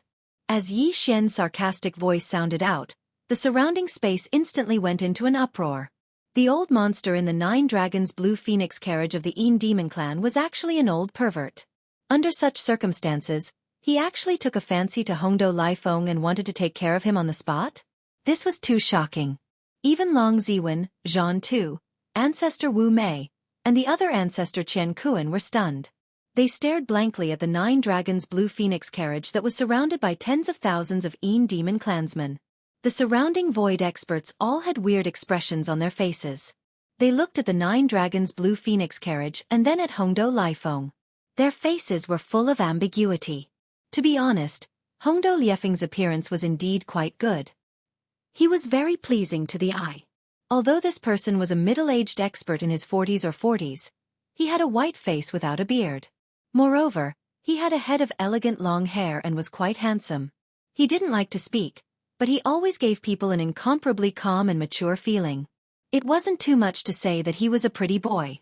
It was just that no one thought about it before. Now that the old monster of the demon clan mentioned it in public, the more the experts looked at him, the more they felt that it was true. However, his cultivation was indeed not bad. He was slightly stronger than Xianxia and the other two. He was at the 13th realm, the 5th level of the mystic light realm. Xianxia and the other two were only at the 12th level, the void realm. Although they were at the later stage of the void realm, Hongdo Liefeng was indeed half a realm stronger than them. After all, among the 5 deputy supervisors of the Overwatch Council in the Federation headquarters, Hongdo Liefeng had always been ranked first. If one were to count carefully, he was the most trusted subordinate of the Overwatch Council's Long Huai. Moreover, this time, Hongdo Liefeng was the commander of the Senlon fleet, one of the 2 fleets of the Federation headquarters. He had a high status and authority. Now that he was called a gigolo in public, he was instantly furious when he wanted to take pity on him. He roared like thunder, "Old monster of the demon clan, don't pretend to be crazy and provoke me. Otherwise, I will definitely suppress you. Don't make a mistake." It was no wonder that he was so fearless. The demons had moved out in full force. Although there were more than 10,000 of them, there were still 2 fleets of the Federation behind him. Putting aside the other fleet that he didn't have a good relationship with, at least the blue fleet in Hongdo Liefeng's hands was quite sizable. 5 small fortresses with a diameter of 50,000 meters, and 15 large fortresses with a diameter of 10,000 meters. There were close to 100,000 Federation soldiers inside, and they were completely unafraid of the enemy. This was especially so for the Devil clan. Although the 3 elders of the Devil clan were present, they were only at the 12th stage of the Void Realm and were inferior to Hongdo and Liefeng. The one who truly made people apprehensive was their clan leader, the Emperor. However, it was rumored that this person had always been in a life-and-death seclusion. As long as he didn't come out, in the eyes of true experts, the Devil clan didn't need to fear them. If they were truly angered, Hongdo Liefeng was even confident that he could suppress Xianxia and the others in one fell swoop, including the perverted old monster in the flashy 9 dragons azure phoenix carriage. Although this person was mysterious, no matter how strong he was, he couldn't be stronger than the Emperor, the patriarch of the Devil clan, right? Hearing Hongdo Liefeng's warning words, Xianxia and the other 2 immediately felt awkward. The 3 of them also secretly complained in their hearts. This old ancestor was really too monstrous. It was probably because he had been locked in that already dried-up and cold land for too long. Every day, he played with himself and actually had this kind of habit of being gay. However, the person who was pleasing to the eye was actually one of the higher-ups of the 10,000 Net Federation. His cultivation was at the 13th stage of the Mystic Light Realm, and the 3 of them weren't his match at all. At this moment, facing Hongdo Liefeng's warning, the 3 of them were about to turn red, but they didn't say anything. It wasn't that they didn't want to stand out, but that they couldn't beat the other party, let alone bring him over for the old ancestor to play with. If they really did make a move, they would be asking for humiliation. Even the old ancestor would be mocked by the experts of the surrounding forces, which was not good. In this situation, the 3 of them looked at each other and secretly communicated. They decided that if the old ancestor didn't say anything, they would pretend that this matter didn't happen. After all, Hongdo Liefeng was also one of the higher-ups of the 10,000 Net Federation, so he shouldn't continue to pester them. Although this would cause them to lose a lot of face, it was better than actually making a move and being completely slapped in the face. Unfortunately, although the 3 of them had made a good plan, the old ancestor didn't plan to cooperate at all. Just as Xianxia and the others were feeling apprehensive, the gloomy voice from the 9 dragons azure phoenix carriage behind them sounded again. 3 breaths have passed. Gigolo, you dare to disobey this old man? Today, I'll first turn you into a stick, then slowly play with you. Whoosh! Before he finished speaking, the sound of something tearing through the air suddenly rang out. It was as if a weak dark green light shot out from the Nine Dragons' Azure Phoenix carriage. Its speed was extremely fast, and even the supreme experts of the universe in the distance couldn't react in time. Almost at the same time, a skinny dark green ghost claw suddenly appeared in front of Hong Do Lai Feng without any warning. It wasn't very big, only the size of a meter, and it disappeared in a flash. Ah! The moment the dark green ghost claw suddenly disappeared, Hong Do Lai Feng let out a miserable howl. His arms and legs were all cut off at the roots, and they left his body with a rain of blood. He was really turned into a stick in an instant. This scene was too strange, and it happened too suddenly. All the experts in the surroundings were stunned. A supreme existence at the middle and late stage of the mystic light realm at the 13th level was reduced to a human stick so easily? Heavens! What is the cultivation of that old pervert in the Azure Phoenix carriage? This kind of divine ability is too terrifying. He was actually able to turn a late-stage profound light realm expert into a stick in the blink of an eye from 1,000 miles away. What a terrifying divine ability! Netherworld Claw. This old man remembers now. This is the legendary Netherworld Claw. How is this possible? This divine ability is the bloodline divine ability of the desolate Netherworld race. Although a trace of the Netherworld race's bloodline flows in the Een demon race's body, unless they completely revert to their ancestors, they definitely won't be able to reproduce such a terrifying divine ability. It is said that the reason why the Een Emperor, the patriarch of the Een race, entered a life and death seclusion several hundred years ago was to revert his bloodline to its ancestor. Could it be that he has already succeeded? No, this isn't the Een Emperor's voice, and his style is even more different. Furthermore, this old man has fought the Een Emperor twice before, and he definitely doesn't have this kind of homosexual nature. Who is this monster? Why is he able to use the bloodline divine ability of the Netherworld race? Didn't this race already go extinct in the late stage of the desolate ancient era? As cries of surprise rang out in the surroundings, Yi Xian's eccentric voice rang out from the Nine Dragons' Azure Phoenix carriage once again. Een Qi, Een Ba, Een Jiu, what are you three old bastards still standing around for? Hurry up and bring that stick over for this ancestor. This kind of pretty boy is rare, so I need to properly play with him. Hearing this summon and seeing how terrifying the Netherworld Claw was, the old ancestor was able to turn a late-stage mystic light realm cultivator into a human stick from thousands of kilometers away. Even though it was a sneak attack, there was still a difference of 2 realms between them. Even if it was a sneak attack, it was still shocking enough. Chapter 34:11. To live as long as heaven, seeing Yi Xian use the Netherclaw divine ability once again and turn Hong Do, who was at the late stage of the profound light realm, into a human rod with a single strike, Een Qi and the other 2 were overjoyed. They realized that this was a great opportunity to establish their ancestors' might, so they immediately knelt down together as if they had a tacit understanding. The tens of thousands of Een demon clansmen around the Nine Dragons' Azure Phoenix chariot had basically figured out this old ancestor's temper. At this moment, there was no need for Een Qi and the other 2 to remind them. They immediately knelt together in the void. Before each of them knelt down, an uneven large bluestone slab appeared under their knees. Plop! Plop!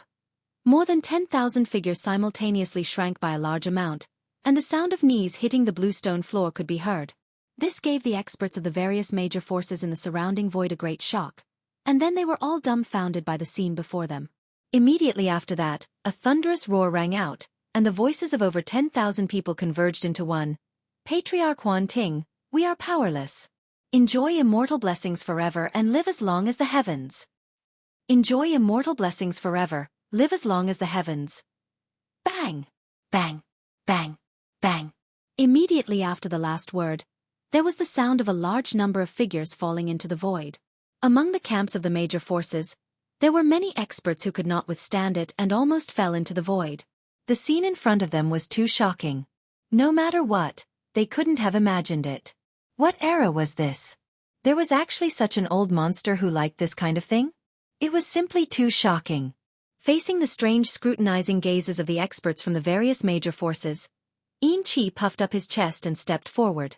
He said proudly, "Don't be negligent. My ancestor, Huan Ting, is the young master of the primordial Netherworld race." Back then, in order to avoid the unprecedented battle in the primordial era, he was sealed by the Netherworld Great Emperor in the primordial Een Cold Land when he was young. He only came out recently. Counting the years, my ancestor's lifespan is boundless. and he has already lived for hundreds of millions of years. It is not an exaggeration to say that he will enjoy immortal blessings forever, and live as long as the heavens. Furthermore, this Hongdou Lifeng actually dared to reprimand my ancestor in public. This is truly disrespectful. This matter must be explained. Otherwise, when those Tao protectors who were sealed together with my ancestor for hundreds of millions of years awaken, the entire 10,000 Federation will be in trouble. Those Tao protectors were already existences that surpassed the universe when they were first sealed by the Netherworld Great Emperor hundreds of millions of years ago. Don't make a mistake. It was unknown if it was because he had been by Yi Xian's side for a period of time, but Yin Qi had also been infected with this kind of bragging problem. However, his image in the past was still quite reliable. At least he would not make up nonsense. Coupled with his identity as a powerful elder of the Yin demon race, the credibility of his words at this moment was naturally very high. For a time, none of the experts from the various major forces in the surrounding void had any doubts. Their expressions changed drastically, and they all exclaimed in shock. The young master of the Netherworld race? That's amazing. What a great origin. No wonder he can use the bloodline ability of the Netherworld race, the Netherworld Claw. I didn't expect him to be in existence from the primordial era. He was sealed when he was young, so he avoided the unprecedented battle and lived from the primordial era to the present. My Yinji clan has a small amount of records related to that battle all those years ago. The Netherworld Emperor was indeed a figure that shocked a generation, and he'd once executed the divine ability of the Netherclaw to split the azure eye of the Heaven Dao into two. His combat strength was shocking, and I never imagined that his young son would actually survive until now. This is not the most shocking thing. Didn't you hear what Elder Yin Qi said? A few Dao protectors of the Netherworld were sealed by the Netherworld Emperor along with him, and they were similarly formidable members of the Netherworld clan from the primordial era. All those years ago, they were already supreme existences that had surpassed the universe realm, and they'd lived until now. Even if their cultivations had remained stagnant for a myriad of years, their cultivations were extremely terrifying. Apart from the Netherworld turtle race, among the races of the second universe, the Yin demon race has become the second race to be confirmed to have an existence that surpassed the universe realm. This is simply heaven-defying. Who dares to provoke them in the future? As these exclamations sounded, Hongdou Lifeng, who had been cut into a human stick 1,000 miles away, trembled. He was a late-stage mystic light realm expert at the 13th realm. After his limbs were cut off, he quickly regrown them with a secret technique. However, his vitality was greatly damaged, so he could not fight with others for the time being. In the small Federation fortresses behind him, some experts swarmed out and came to his rescue.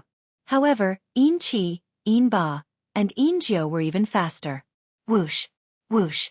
With a few whistling sounds, the three of them actually used a secret technique to teleport on the spot. In the blink of an eye, they arrived in front of Hongdou Lifeng. Before he could react, a dark golden chain had already wrapped around the latter's neck. Hongdou Lifeng was shocked and immediately roared, "How dare you? I am the Deputy Director of the Overwatch Council of the Federation. Let your sister out. It is your good fortune that the old ancestor has taken a liking to you. Stop talking nonsense and shut your beak. When the old ancestor plays later, there will be time for you to shout." Yin Qi and the others felt that their words earlier had already shocked the experts of the various great powers in the surroundings. After all, a few Dao protectors of the Netherworld whose cultivation had already surpassed the almighty figures of the universe during the primordial era were no joke. Although there were similar existences in the top forces of the three universes, they had never appeared and had not shown their faces even once in hundreds of millions of years. However, the Dao protectors of the Yin demon clan were different. Their duty was to protect the young master of the Netherworld. Now that the young master had woken up, how could the Dao protectors be far away? Just this alone was enough to deter the crowd. Therefore, the three of them were completely unrestrained. Although they knew that this was most likely a lie and had never heard Patriarch Huan Ting mention it, it was more than enough to scare the experts of the various large forces. At this moment, the three of them used the dark golden chain to lock Hongdou Lifeng. In an instant, they used the teleportation ability again and dragged him back to the void occupied by the Yin demon clan in the blink of an eye. It was also at this moment that the sarcastic voice resounded out once more from within the Nine Dragons' Azure Phoenix carriage, and it carried a sense of praise. "Not bad. You three old bastards are really efficient in handling matters, and you've won the heart of this ancestor. I'll remember your contribution in this matter." Hearing this strange voice in front of him, Hongdou Lifeng, who was already strong on the outside but weak on the inside, suddenly trembled violently. This was definitely a temperamental old demon. Even the generals under his command were cursing him as an old bastard, but Yin Qi and the other two were secretly delighted. Even the dignified elder of the Yin Devil clan was so unbearable in front of him. It was enough to show how powerful his despotic power was. How could he have a good time in the hands of such a perverted old demon? Thinking of this, Hongdou Lifeng even wanted to die. He swallowed his saliva and stuttered, "Old ancestor, I didn't mean to offend you. What happened before was a misunderstanding." "Misunderstanding your mother. Quickly get in and serve the old ancestor well." Before he finished speaking, Yin Qi had lifted his foot and kicked Hongdou Lifeng into the Nine Dragons' Azure Phoenix carriage. Chapter 34:12. The ancestor is mighty. The Nine Dragons' Azure Phoenix carriage was an ancient treasure. Although it didn't have much battle power, and even its defensive abilities weren't satisfactory, its value was completely reflected in the level of showing off. It was extremely useless, and even Yin Qi and the others didn't like it. Otherwise, they wouldn't have so easily given it to Yi Xian. However, no matter how useless this phoenix carriage was, it was still an ancient treasure. Not to mention its other abilities, it was still quite powerful in terms of privacy. Even the most powerful people in the universe couldn't see the scene inside the phoenix carriage. In reality, if Yi Xian wanted to, he wouldn't even let out a sound. However, there were miserable cries ringing out from within the phoenix carriage. This was the result of his deliberate actions. "Ah! You old pervert! Ah! Save me, save me!" The miserable cries were incomparably shrill, sometimes mixed with one or two angry words like, "old pervert," and then there were wolf howls. When they entered the ears of the powerful people in the surrounding space, their hairs stood on end. They subconsciously imagined the inhuman torture that Hongdou Lifeng was suffering. Soon after, many people began to shiver. After all, Hongdou Lifeng was a powerful person in the middle and late stages of the mystic light realm. If it was only physical pain, even if his bones were broken and his soul searched, he probably wouldn't howl so miserably. For him to howl like this, it was most likely torment of that level. Thinking of the netherworld race's young master's penchant for homosexual acts, everyone felt extremely disgusted. Goosebumps covered their bodies, and they felt their stomachs churn. As expected, an old monster couldn't be measured with common sense. Too much time had passed, and his mentality had long been deformed. It was unimaginable. This was just a small interlude, but the commotion it caused was not small. The experts of the various superpowers all had fear in their hearts. Regarding the Yin Devil clan, which was originally very difficult to deal with, even more so, no one was willing to provoke them. However, Hongdou Lifeng was, after all, the deputy supervisor of the Wanluo Federation Overwatch Council. The other powers, including the royal elder Long Ziwen of the Immortal Dynasty and the commander of another fleet in the Wanluo Federation headquarters, could ignore this matter. However, the Overwatch Council Blue Fleet that Hongdou Lifeng commanded could not remain uninvolved. The commander had been captured and was being tortured inhumanely. If they did nothing, they would all be dealt with according to military law when they returned. This Blue Fleet wasn't weak either. They had 5 small fortresses with a diameter of 50,000 meters and 15 large fortresses with a diameter of 10,000 meters. If they really disregarded everything, they had the power to fight to the death with the Yin demon race. Now that the situation was like this, Hongdou and Liefeng's 5 deputy generals had no choice but to fight the Yin demons to the end. A total of 20 large fortresses and small fortresses began to recharge. The muzzles of the main cannons appeared and aimed at the Yin demon camp in another corner of the void thousands of miles away. Immediately after, the threatening words of one of Hongdou's deputies rang out from one of the small fortresses. He demanded that Yin Qi and the others immediately hand over their commander, Hongdou Lifeng. Otherwise, they would fire together and fight to the death. This scene was actually within the expectations of the experts from the other forces. It was because of this that the Immortal Dynasty army, which also came from the Immortal Star, and the other fleet from the Wanluo Federation headquarters, had been holding back and not moving. Hongdou Lifeng had an entire fleet under his command here. It was not their turn to take action. In an instant, the atmosphere in this expanse of space tensed up once more. The Nether Turtle clan that the various great powers were waiting for had yet to appear, yet unexpected conflicts had already erupted one after another in the camps of the various great powers. The scene was bustling to the extreme, causing the experts of the various great powers who were waiting in the surrounding space to not feel bored from waiting. Not only did the good show play out one after another, it had not even ended yet. Instead, it seemed to be getting more and more intense. Facing this situation, Xianxia and the others were a little dumbfounded. This fleet was different from the other forces. It was directly under Hongdou Liefeng's command. They would definitely dare to fight to the end. If they didn't fight, they wouldn't be able to report back. Before the three of them could come to a conclusion, Yi Xian's sarcastic voice rang out again from the Nine Dragons' Azure Phoenix carriage. He said lazily, "Didn't this ancestor just take a fancy to a pretty boy and get him to play with him first? I won't kill him. Is there a need for you to be so excited? What a killjoy. In addition, this guy is too weak. How long has it been? He actually cracked after a few rounds. This bloody mess really makes this ancestor sick. Forget it. I've had a taste anyway. He's just an embroidered pillow that looks good but is useless. This ancestor doesn't want him. I'll just return him to you." As he spoke, a figure had already flown out of the Nine Dragons' Azure Phoenix carriage. It was Hongdou Liefeng. His clothes didn't cover his body, and his exposed skin was bruised. It was obvious that he had suffered inhuman torture. Facing the strange gazes of countless experts from the various factions, Hongdou Liefeng, who had lost his battle strength because of his heavy injuries, was thrown by Yi Xian. His body uncontrollably shot toward the Senlon fleet. However, his face had long turned green. He howled miserably like a mad wolf. "Don't believe him. I didn't lose my virginity. I didn't crack." It would have been better if he hadn't said this. Once this matter was mentioned, the gazes of all the experts immediately swept toward Hongdou Liefeng's buttocks with pity. Quite a few people sighed. Sigh. The deputy director of the Overwatch Council of the Federation had been played by that old demon until he cracked. How could the word tragic be enough? No. It's not like that.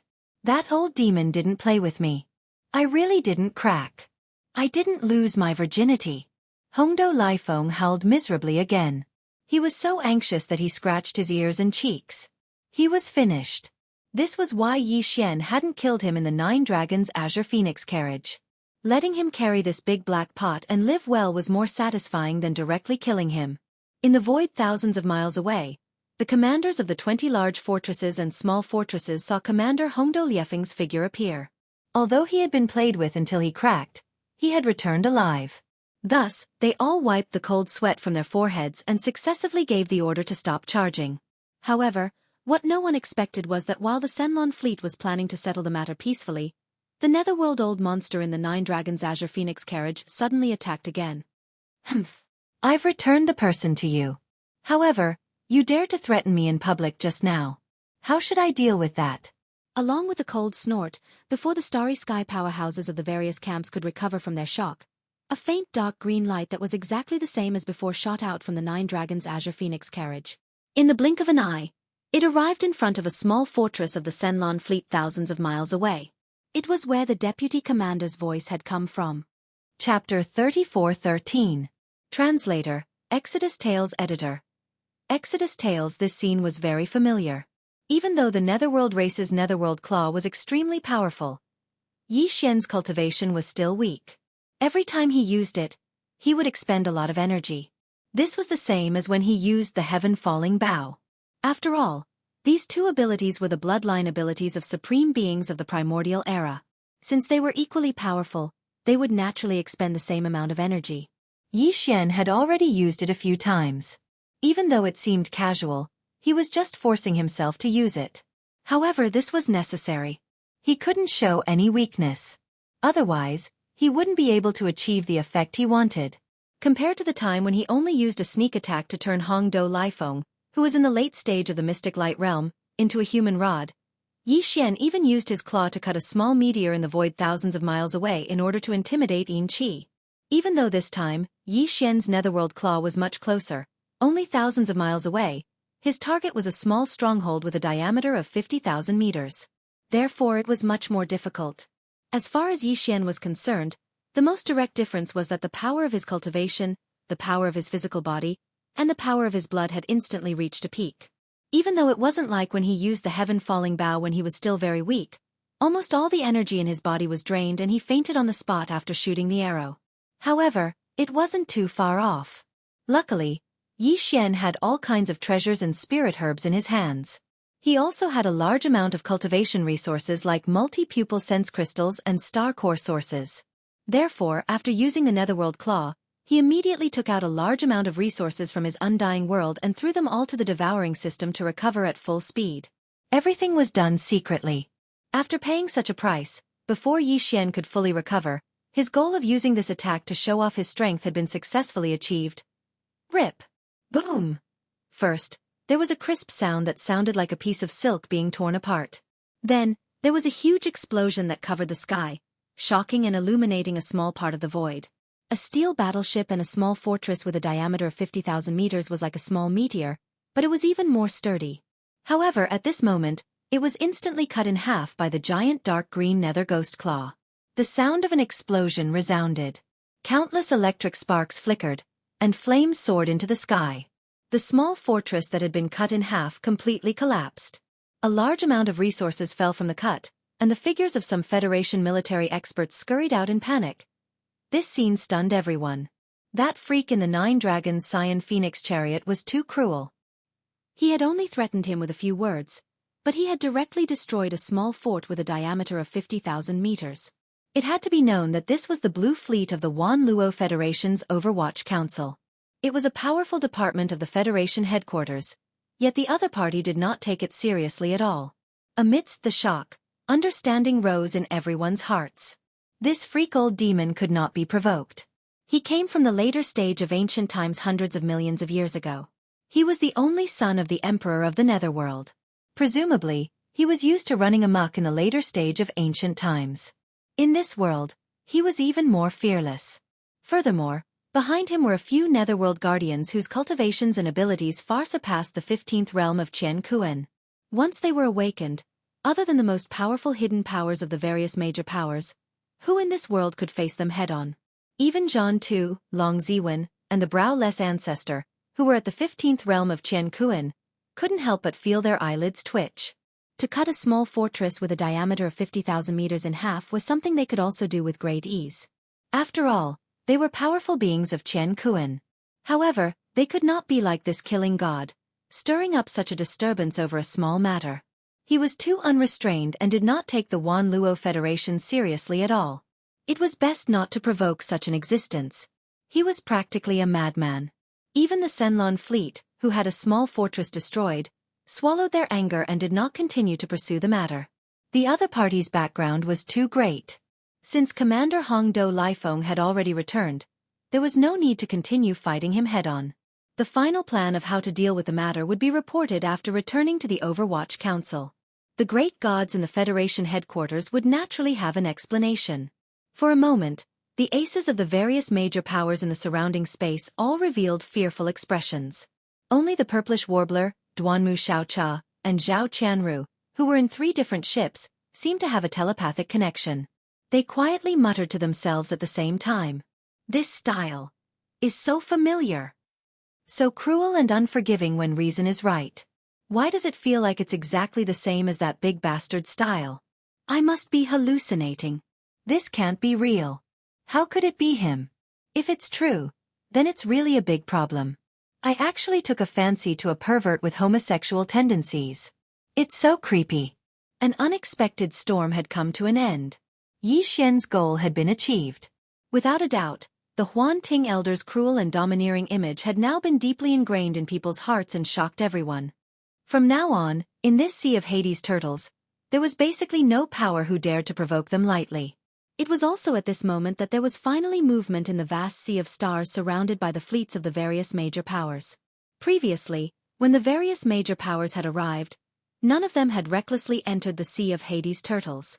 Instead, they had quietly waited at the edge of the starfield where the ancestral land of the Hades turtles was located. Their purpose was to wait for the Hades turtle clan's response. The Hades turtle clan had a long lifespan, and several old fossils in the clan had already been terrifying existences who had surpassed the 15th Great Realm many years ago. Although they would not show themselves under normal circumstances, this starfield could usually allow some idle experts to enter and explore, but it did not mean that the fleets of the various major powers could enter at will. After all, this was the star field where the ancestral land of the Hades turtle clan was located. Even powerful figures like Jianghu, Long Ziwen, and the ancestor Wu Mei had to be afraid of the few living fossils of the clan. Only with permission would they dare to enter with the fleets behind them and fight for the primordial treasure that was about to appear. At this moment, the Hades turtle clan had clearly responded. After all the top powers of the three universes had come together. No matter how strong the Hades turtle clan was, it was impossible for them to really dare to block the entrance. Everyone was well aware that they had given them face, but they had to be tactful too. In the depths of the vast star field ahead that was covered in mist and revealed a dense and desolate aura, a gray-colored Hades turtle that was terrifying to the point of being the size of a small meteor had suddenly revealed itself. Its entire body was suffused with a dense gray aura that revealed a mysterious aura. This was an extremely formidable Hades turtle, and it actually possessed a cultivation at the middle and late stage of the 15th Great Realm. It was a senior great figure of the universe. Chapter 34:14.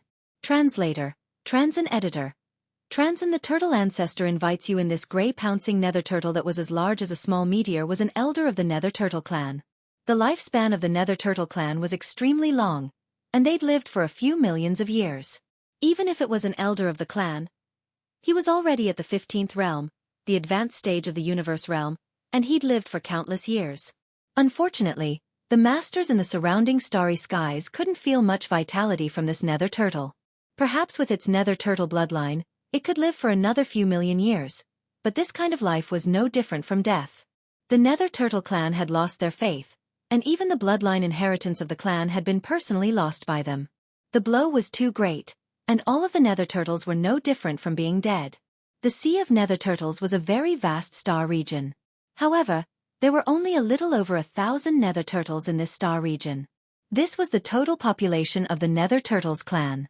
In the past, some starry sky masters who wandered around the Nether Turtle sea star field would not see a single nether turtle for dozens or even hundreds of years. They were all hibernating in their nests, usually sleeping for thousands of years and rarely showing themselves. Today, this nether turtle elder that was enormous like a star and possessed a cultivation at the advanced stage of the universe realm at the 15th level had made an appearance, and it was already a rare and grand occasion for the experts of the various powers in the three dimensions of the universe. Even if all the experts present had seen a true nether turtle in the past, it was at least a few thousand years ago. If they didn't know that the nether turtle clan had a long lifespan and lived for millions of years, the outside world would probably think that this clan had gone extinct a long time ago. The Nether Turtle tribe's elder had only come here to make a statement. After a few words, he was about to leave. What he said was nothing more than a warning to the powerhouses of the various races of the three universes not to wreak havoc or disturb the hibernation of the Nether Turtle clan after entering the Nether Turtle Sea. They had no choice but to do so. The various great powers of the three universes had joined forces to come here in search of fortune.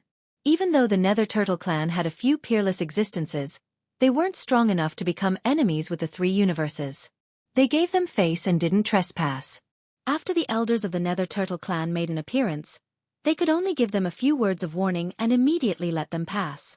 All of this was originally just a formality, and everyone was well aware that everything would unfold after this Nether Turtle tribe elder left. In this vast star field of the Sea of Nether Turtles, the battles that followed would still be carried out as usual. As long as they didn't make too big of a commotion, as long as they didn't disturb the slumber of the 1,000+ nether turtles of this clan, everything would be fine.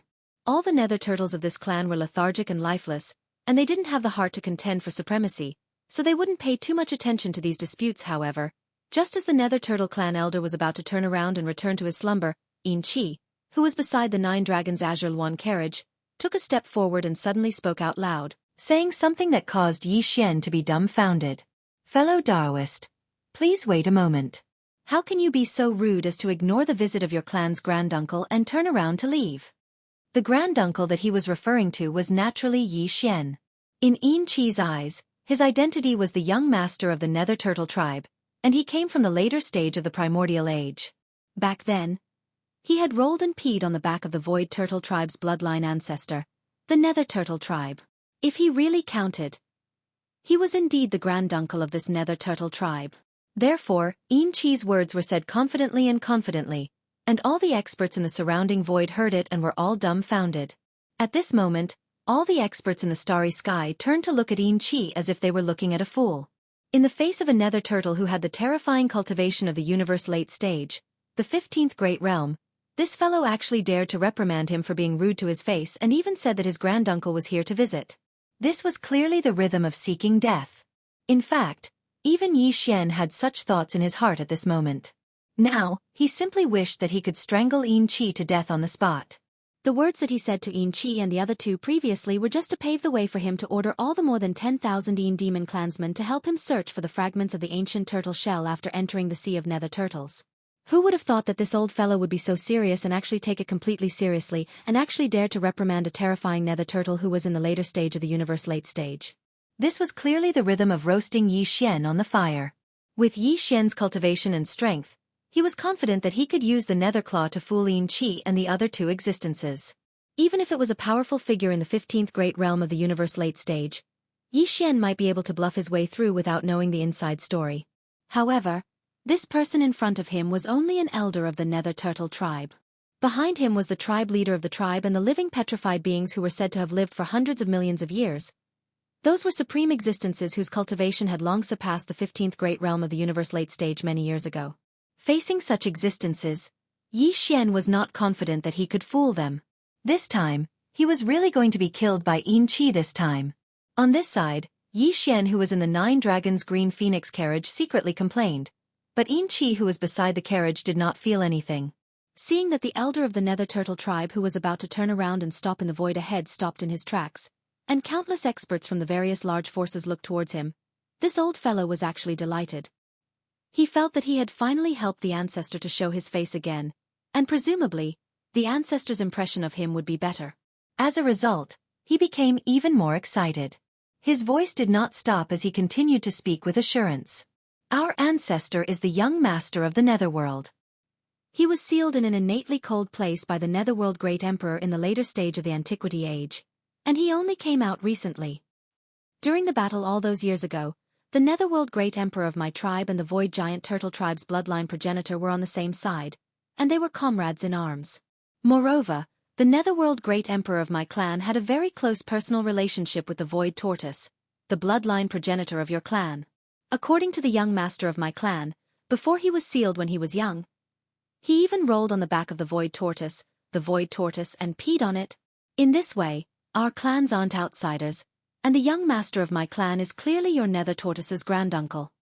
This time, the young master of my tribe did not come to the Sea of Nether Turtles for that Yenluo net.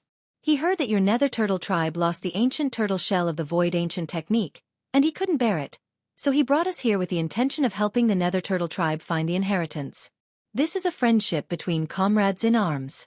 Elder of the Nether Turtle tribe, how can you be rude? At the end of his words, Xianxia waved his sleeve and stood proudly. In his opinion, although the other party's cultivation base was at the advanced stage of the universe realm, he was only an elder of the Nether Turtle tribe after all.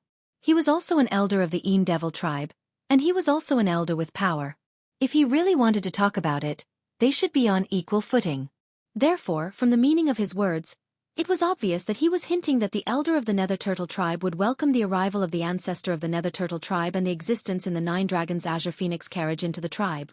When he realized this, Yi Xian really wanted to kill someone, and he could not wait to slap Xianxia to death on the spot.